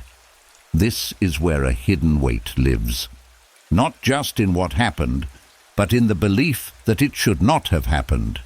There is a kind of struggle that continues long after the moment has passed, not because the event is still active, but because the mind is still holding a quiet argument with it. This was unfair. This should not have been my path. Things were supposed to be different. And while these thoughts may feel justified, they keep the wound open, because they do not allow the moment to settle. They keep it alive, not in reality, but in resistance. The Stoics saw this clearly. They understood that life does not follow personal expectations. It unfolds according to forces far beyond individual control. Circumstances change. People act from their own nature. Events occur without asking for permission. And when we demand that life match our idea of fairness, we place ourselves in constant conflict with reality. And reality does not respond. It does not apologize. It does not return to fix what has already happened. It simply continues. This is where the shift begins. Not by agreeing that everything was right, but by releasing the demand that it must be. You can acknowledge that something was painful without insisting that it should have been different. You can recognize that something was unfair without needing life to correct it. You can feel what you feel without holding on to the expectation that an apology will come. This is not surrender, it is alignment. Because when you stop asking life to apologize, you stop waiting. You stop holding your peace in a place that cannot return it. You stop delaying your calm until something changes that no longer exists. And in that release, something opens, a quiet space, a softness, a sense that the struggle has ended, even if the memory remains. The Stoics practiced this through acceptance, not passive acceptance, but active clarity. They saw what was, without adding the demand for it to be different, and in doing so, they removed the extra layer of suffering, because the pain of the event is one thing, the resistance to it is another. And when resistance falls away, the weight becomes lighter. Tonight, as the mind continues to settle, notice if there is any part of you still waiting for life to make something right. Not to judge it, but to understand it. That expectation may have been there for a long time, quietly shaping how you feel, how you think, how you hold the past. And now, you are allowed to release it. You do not need life to apologize for you to find peace. You do not need everything to make sense for you to move forward. You do not need the past to be corrected for you to feel calm. Because peace does not come from life becoming what you wanted. It comes from no longer needing it to. And when that need fades, something settles, the tension dissolves, the mind becomes quieter, and you begin to feel something that was always waiting underneath the resistance. a quiet acceptance, not heavy, not forced, just steady. And in that steadiness, there is peace, the kind that does not depend on anything changing, because it has already found its place within you. And as that quiet acceptance begins to settle, another subtle source of pain starts to reveal itself, not from what happened to you, but from what you expect from yourself. The quiet belief that you should always be strong, always in control, always above the very human parts of your nature. It does not sound harsh at first. It sounds like discipline, like growth, like becoming better. But beneath it, there is resistance. Resistance to being human. There is a certain kind of pressure that comes from expecting yourself to never feel too much, never make mistakes, never lose balance. You tell yourself you should be calmer, wiser, more composed. And when you fall short, even in small ways, the mind reacts, not with understanding, but with judgment. This should not happen to me. I should be past this. I should be stronger than this. These thoughts do not remove the feeling. They tighten around it. They add weight to something that was already natural, because what you are experiencing is not failure, it is human frailty. The Stoics understood this deeply. They did not expect perfection. They expected awareness. They knew that emotions will rise, that the mind will wander, that the body will react. They saw these not as flaws, but as part of being human. And instead of resisting them, they worked with them. They observed. They adjusted. They returned. But they did not fight their own nature, because fighting what is natural creates unnecessary suffering. There is a quiet difference between feeling something and resisting the fact that you feel it. The first is experience. The second is conflict. And conflict is what creates the extra pain. You may feel sadness and then think, I should not feel this way. You may feel fear and then think, this means something is wrong with me. You may lose your calm and then think, I have failed. But these thoughts do not help. They turn ordinary human experience into something heavier, something that feels like a problem instead of a moment. The Stoic path invites something gentler, not indulgence, not avoidance, but acceptance. You allow the feeling to be there, without adding judgment. You recognize that being affected does not mean you are weak. It means you are alive. And from that place, you can respond more clearly. Because when you stop resisting the fact that you are human, the mind relaxes. The tension softens. The need to prove something disappears. And what remains is a quieter, steadier awareness. You begin to see that strength is not about never falling out of balance. It is about returning to balance without harshness, without punishment, without turning every moment into a test of your worth. Tonight, as the mind continues to settle, notice if there is any part of you resisting your own humanity, not to correct it, but to see it. The expectations, the pressure, the quiet demand to always be better than what you feel. And then, gently allow that to soften. You do not need to be perfect to be at peace. You do not need to be unaffected to be strong.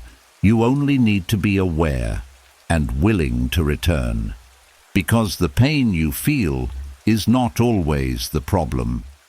Sometimes it is the resistance to that pain. And when that resistance fades, the experience becomes lighter, more fluid, easier to move through, and you begin to feel something deeper, not control, but acceptance. A calm recognition that being human is not something to overcome. It is something to understand. And in that understanding, the mind becomes quieter, the body relaxes, and the struggle you once felt begins to dissolve into something softer, something real, something that no longer needs to be fought in order to be at peace. And as that acceptance of your humanity begins to settle, another quiet habit starts to loosen its grip. Not the suffering itself, but what you turn it into afterward. Because pain, by its nature, is temporary. It rises, it moves, it fades. But the mind has a way of taking that moment and making it last far longer than it was ever meant to. Not through the feeling, but through judgment. There is a subtle shift that happens without warning. You feel something difficult, sadness, fear, confusion, frustration, and before the feeling has a chance to pass, the mind steps in. This shouldn't be happening. This means something is wrong with me. This is who I am. And just like that, a temporary experience becomes something more permanent. Not because it has to, but because it has been labeled. The Stoics understood that suffering itself is not the problem. It is part of life. It comes and goes. It changes shape. It does not stay fixed unless something holds it in place. And most of the time, what holds it in place is the meaning we attach to it. When you turn a moment of pain into a statement about yourself, you extend it. You move from, "I am feeling this right now," to, "This is what I am." And that shift creates weight, because identity does not move as easily as emotion. Emotion flows, identity stays.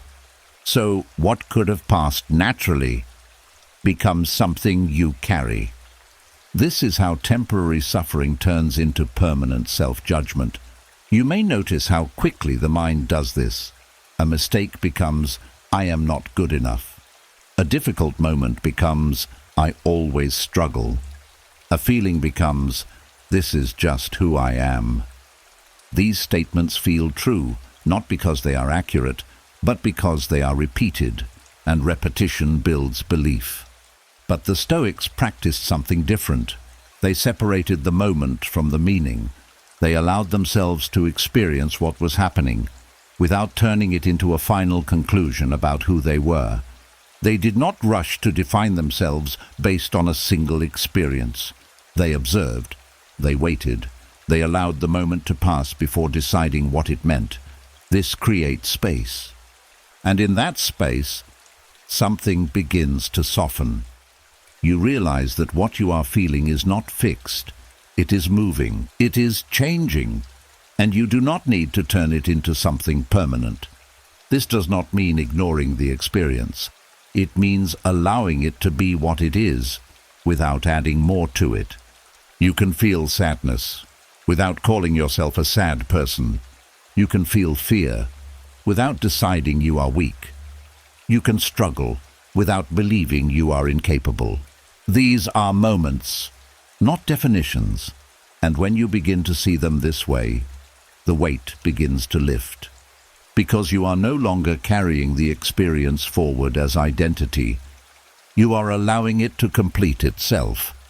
Tonight, as the mind continues to settle, notice if there is anything you have turned into a statement about yourself. Not to correct it immediately, but to see it. The quiet labels, the conclusions, the ways you have defined yourself based on temporary moments.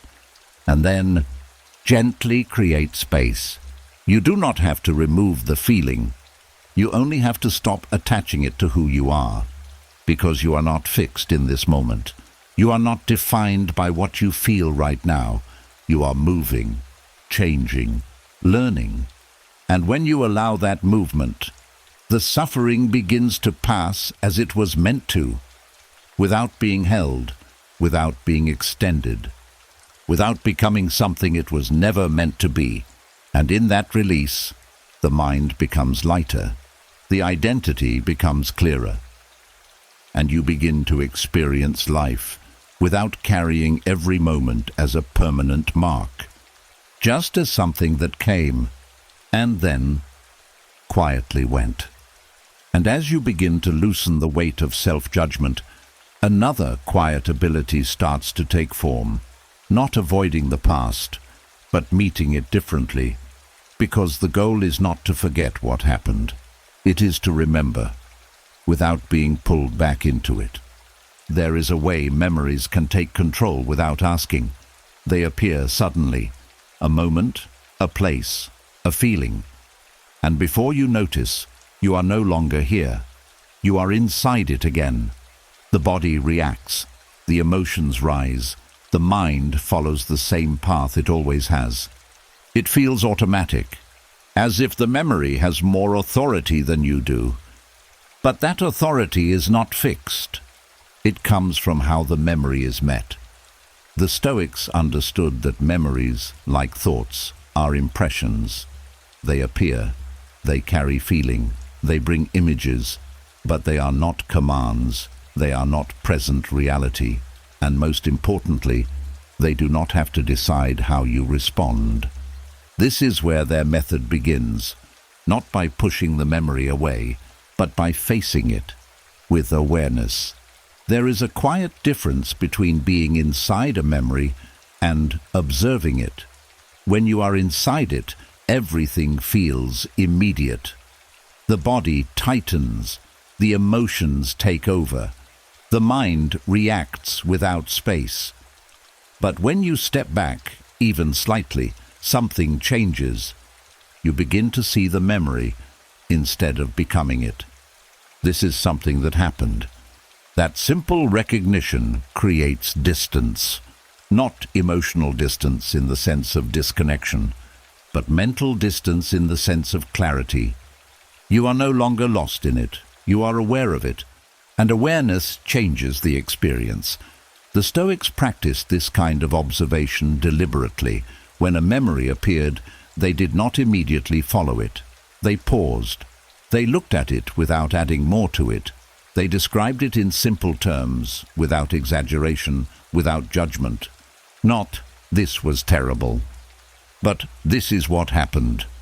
That shift removes the extra weight. It brings the memory back to its actual size. Because most of the intensity comes not from the event itself, but from everything added to it afterward, the interpretation, the emotion, the repetition. When you strip that away, what remains is something that can be seen clearly, and what is seen clearly loses its power to control. There is also a return to the present. Each time a memory appears, you can gently anchor yourself here. Your breath, your body, the feeling of where you are. This does not erase the memory, but it reminds the mind that it is no longer happening, and that changes the response. The body begins to relax. The urgency fades. The sense of being pulled backward softens. Over time, this becomes natural. Memories still appear, but they do not take you with them. They pass through your awareness instead of capturing it. This is what it means to face them without being ruled by them. You do not avoid. You do not suppress. You simply see and remain steady. The Stoics trusted this steadiness. They knew that control does not come from eliminating the past, but from not being controlled by it. And this is built through practice. Small moments of awareness, repeated gently. Each time you notice the memory and return. Each time you observe instead of react. Each time you remain present instead of being pulled away. These moments build something quiet, but strong. A mind that is no longer easily taken. A body that no longer reacts automatically. A sense of self that remains steady, even when the past appears. Tonight, as the mind continues to settle, allow yourself to meet any memory that arises with this calm awareness. Not to change it, not to push it away, but to see it clearly. And then, return. Return to your breath. Return to your body. Return to this moment, because the memory may belong to your life, but it does not own your present. And when you begin to experience that difference, something shifts. The past becomes quieter. The mind becomes steadier, and you begin to move through your thoughts without being carried by them. Free, not from remembering, but from being ruled by what you remember. And as you begin to face your memories without being pulled by them, another quiet pattern starts to fade. Not in what you feel, but in what you believe your pain must do for you. Because sometimes, without realizing it, pain becomes something you hold on to. Not just because it happened, but because it feels like it proves something. It proves that what you went through mattered, that it was real, that it should be taken seriously. And slowly, pain becomes more than an experience. It becomes evidence. There is a subtle way the mind does this. It holds on to the intensity of what hurt you, as if letting it soften would somehow reduce its importance. As if releasing it would mean the moment did not count, or that you are dismissing what you went through. So it keeps the feeling close, keeps it active, keeps it present, not always consciously, but consistently. The Stoics understood this quiet attachment. They knew that the mind often tries to give meaning to pain by holding on to it, by revisiting it, by keeping it alive in thought and feeling, because it believes that the weight of the pain reflects the significance of the experience. But this creates a trap, because the more you hold on to pain to prove something, the longer it stays. And the longer it stays, the more it shapes you, not through growth, but through repetition. Healing begins when you see that pain does not need to be carried to remain valid.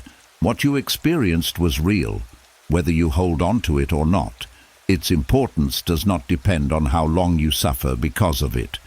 This is where the shift begins.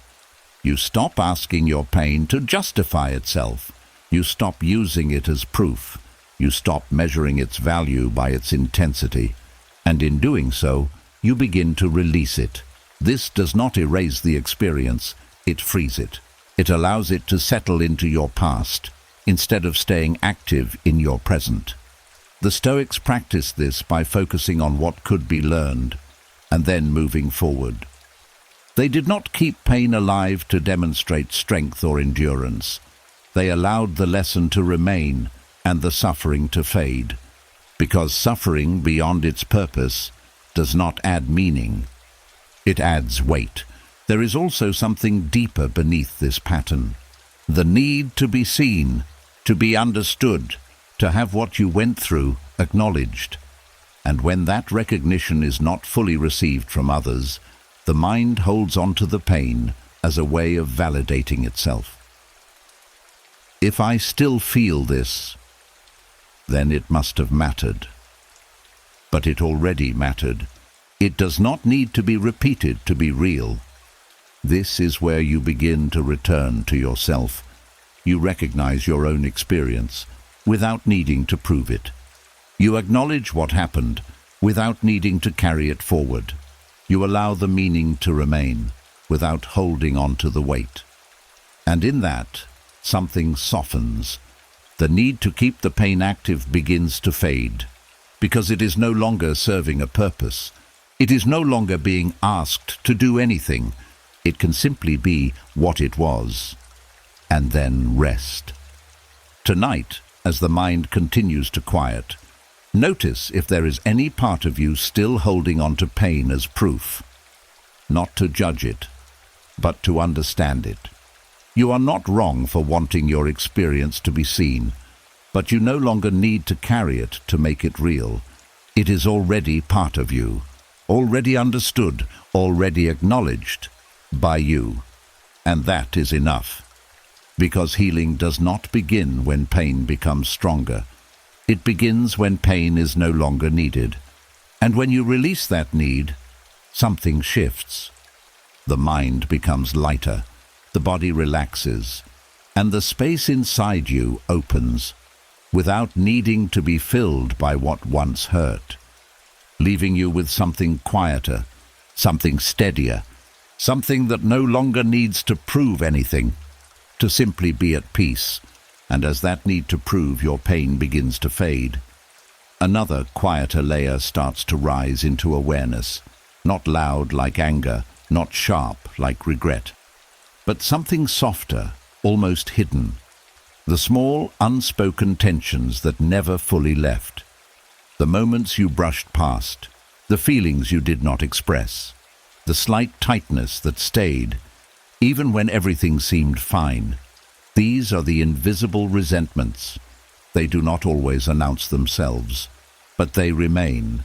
There is a way the mind holds on to these small impressions, a look that felt off, a tone that stayed with you, a moment where something did not sit right, but you moved on anyway. At the time, it may have felt easier to ignore it, to stay calm, to avoid conflict, to keep things moving. But the feeling did not disappear. It settled, quietly.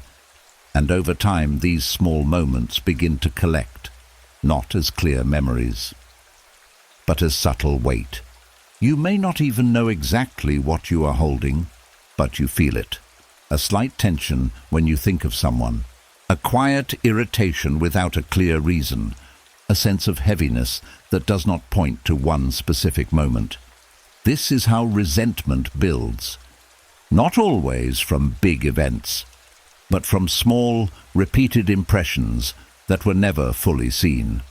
The Stoics understood that the mind becomes burdened not just by what is obvious, but by what is left unexamined.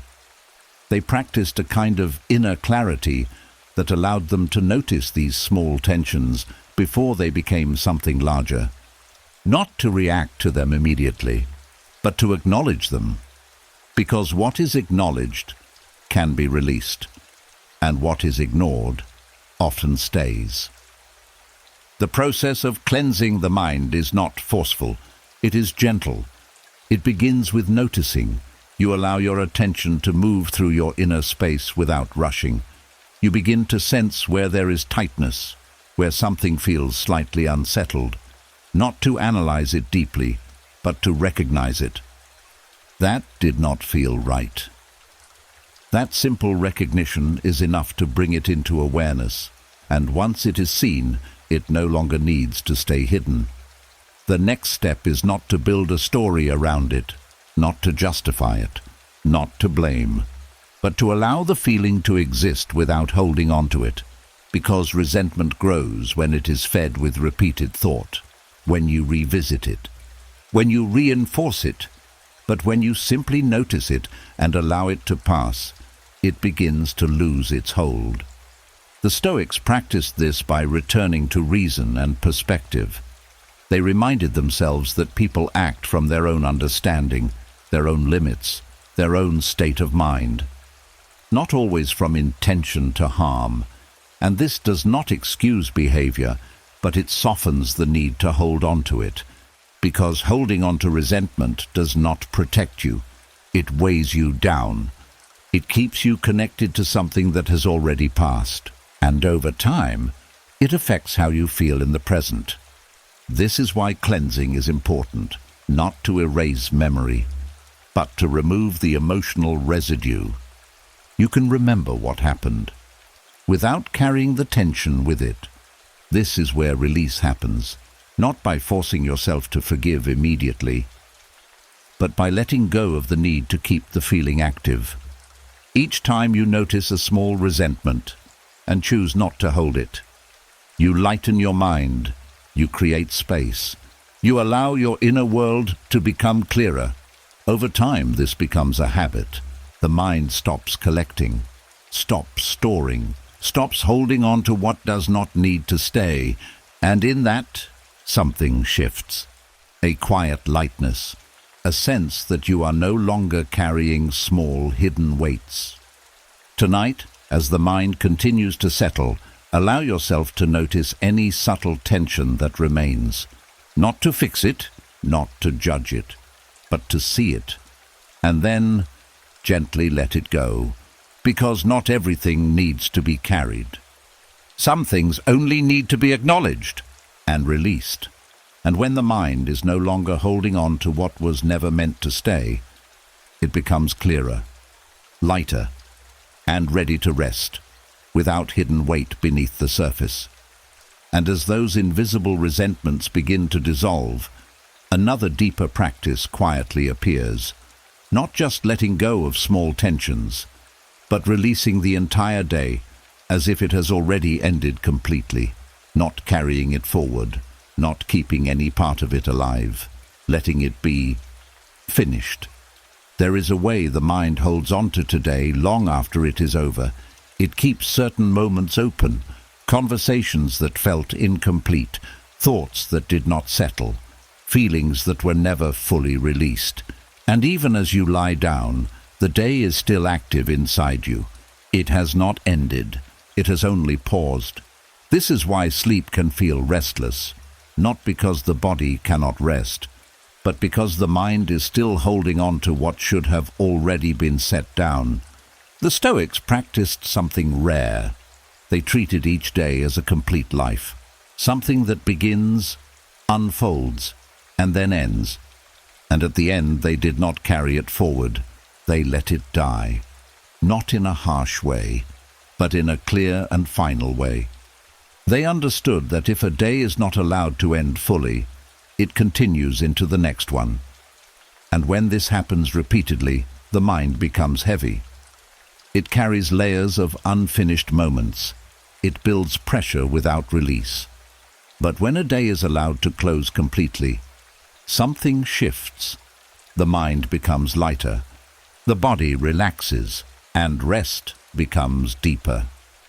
This is the quiet meaning of dying to yesterday. Not forgetting it, not denying it, but allowing it to remain where it belongs, in the past. There is a subtle attachment to what happened during the day. Even small things can linger. A look, a word, a feeling. And the mind, without noticing, keeps them active. It replays them. It holds on to them. It keeps them slightly open, as if they still need attention. But most of the time, they do not. They only need to be closed. This is where the practice begins.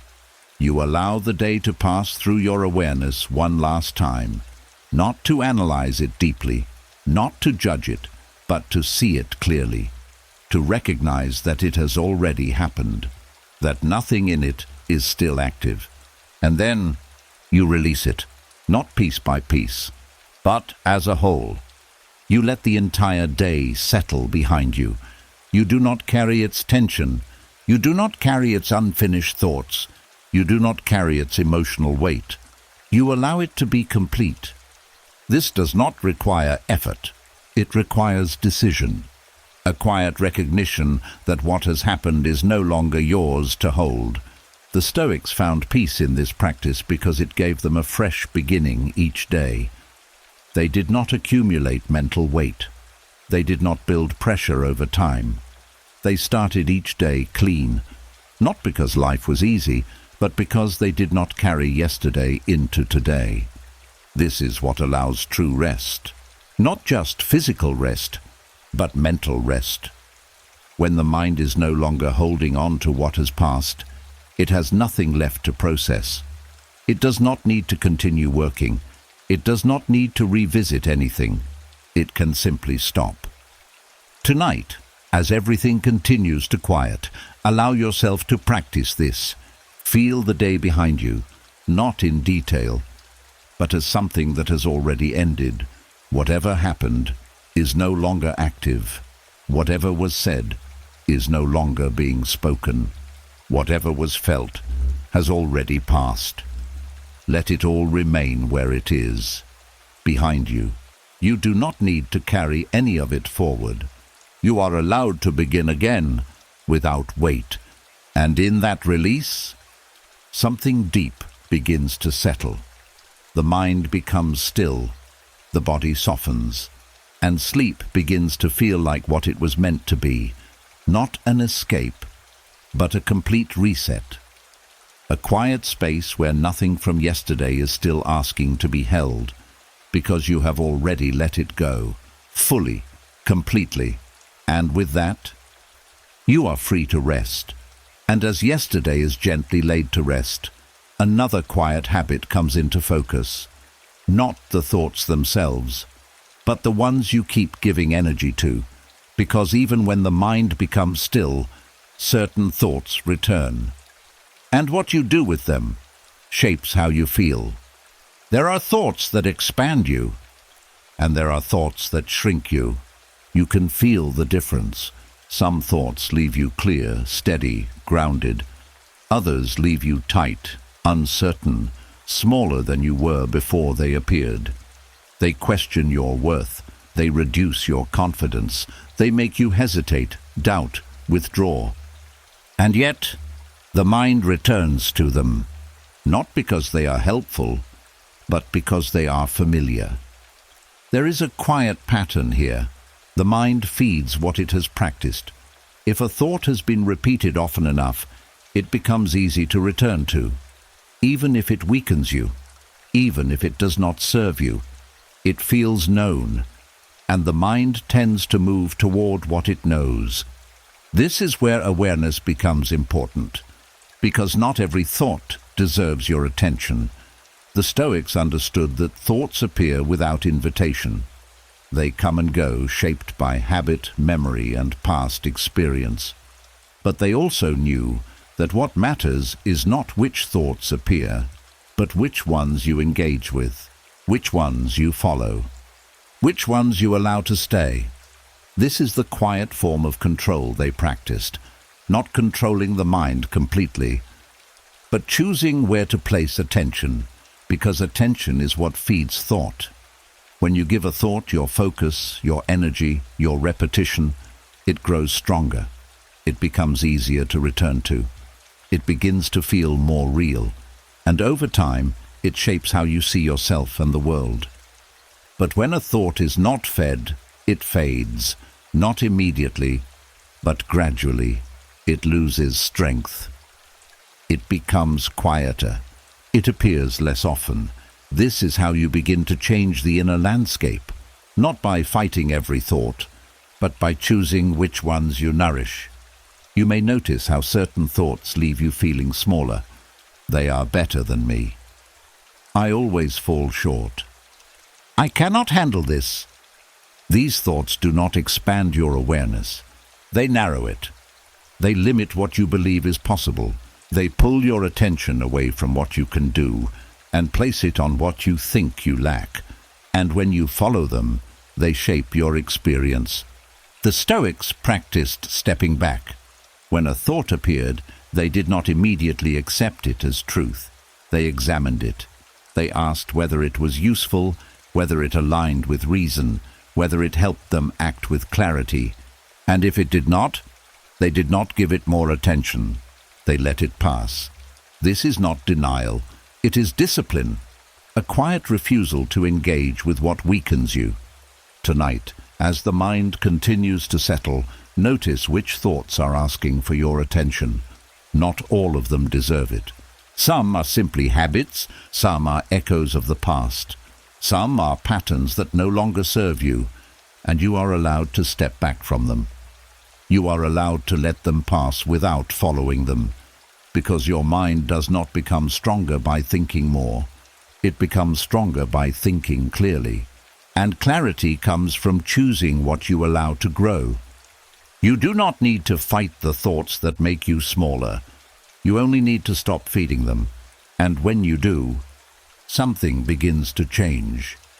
The noise quiets, the space expands, and the thoughts that remain begin to reflect something different, something steadier, something clearer, something that allows you to stand fully, without shrinking inside your own mind.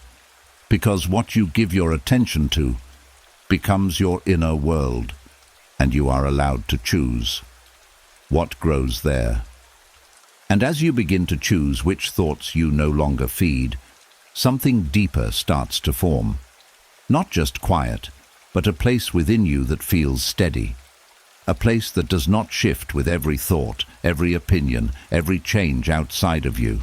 A refuge, not somewhere you escape to, but somewhere you return to. There is a way many people move through life without this. Their sense of calm depends on what is happening around them. If things are good, they feel steady.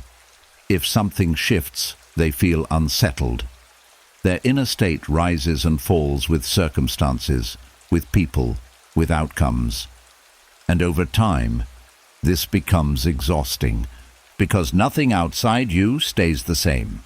This is why the Stoics focused on building something within. Not a wall to keep everything out, but a center that remains stable no matter what comes in. They understood that peace cannot depend entirely on the world behaving the way you want. It must come from a place that is not easily touched by change, a place that is built on what you control, your awareness, your values, your response. This is how an inner refuge begins, not through force, but through return. Each time you notice yourself being pulled outward, by worry, by reaction, by expectation, you gently come back to your breath, back to your body, back to the awareness that you are here, and in this moment you are not being threatened. That return becomes familiar, it becomes a pathway, and over time it becomes a place, a quiet sense of steadiness that you can access without effort. This refuge is not built in a single moment. It is built through repetition, through small consistent returns, through choosing not to be carried away by every thought, through choosing to remain grounded even when something tries to pull you. The Stoics practiced this by strengthening their attention. They trained themselves to notice when they were being moved by something outside their control and to gently bring themselves back. Not to ignore the world, but to not be ruled by it. This is what creates safety within, not the absence of difficulty, but the presence of stability. You may begin to notice how this feels, a quiet stillness that does not depend on silence, a sense of calm that remains even when thoughts appear, a feeling that you are no longer easily shaken, not because nothing happens, but because you are not losing your center when it does. This is the refuge, and once it begins to form, it changes everything. You move through situations with more clarity. You respond instead of react. You listen without being overwhelmed. You act without being driven by fear, because there is a part of you that remains untouched, not distant, not disconnected, but steady. This is what cannot be invaded. Not because you block everything out, but because you are no longer placing your peace entirely outside of yourself. Tonight, as the mind continues to quiet, allow yourself to return here, not somewhere far away, but here, within. Notice your breath. Notice your body resting. Notice the space between your thoughts. This is where your refuge begins, not as a place you create, but as a place you recognize. It has always been here, waiting for your attention, waiting for you to return, and each time you do, it becomes stronger, more stable, more natural, until one day you realize something simple. No matter what happens outside, there is a place within you that remains calm, unmoved, whole, and always available whenever you need to come back. And now, something quiet has changed. Not all at once, not in a dramatic way, but in the way your mind holds things, a little less tightly, a little less urgently, a little less painfully. You have not erased the past, but you have loosened its grip. You have not silenced every thought, but you have stopped obeying all of them. You have not removed every feeling, but you have learned how to let them pass without becoming them. That is the shift. You no longer carry everything. You no longer fight everything. You no longer need every answer, every apology, every explanation. And because of that, something inside you has become lighter, cleaner, steadier. This is what real healing feels like. Not loud, not forced, but quiet and lasting. a mind that can rest, a body that can soften, a self that no longer needs to prove, protect, or punish itself to feel whole. Tonight, you are not the same person who started. Something has been set down, and something stronger has taken its place. If you made it this far, write "I release" in the comments, not for anyone else, but as a quiet decision for yourself, a signal that you are no longer carrying what was never meant to stay. And if this gave you even a moment of peace, subscribe to the channel, because this is where you come back, when the mind gets heavy again, a place to reset, a place to breathe, a place to return to yourself. Rest now. You've done more than enough.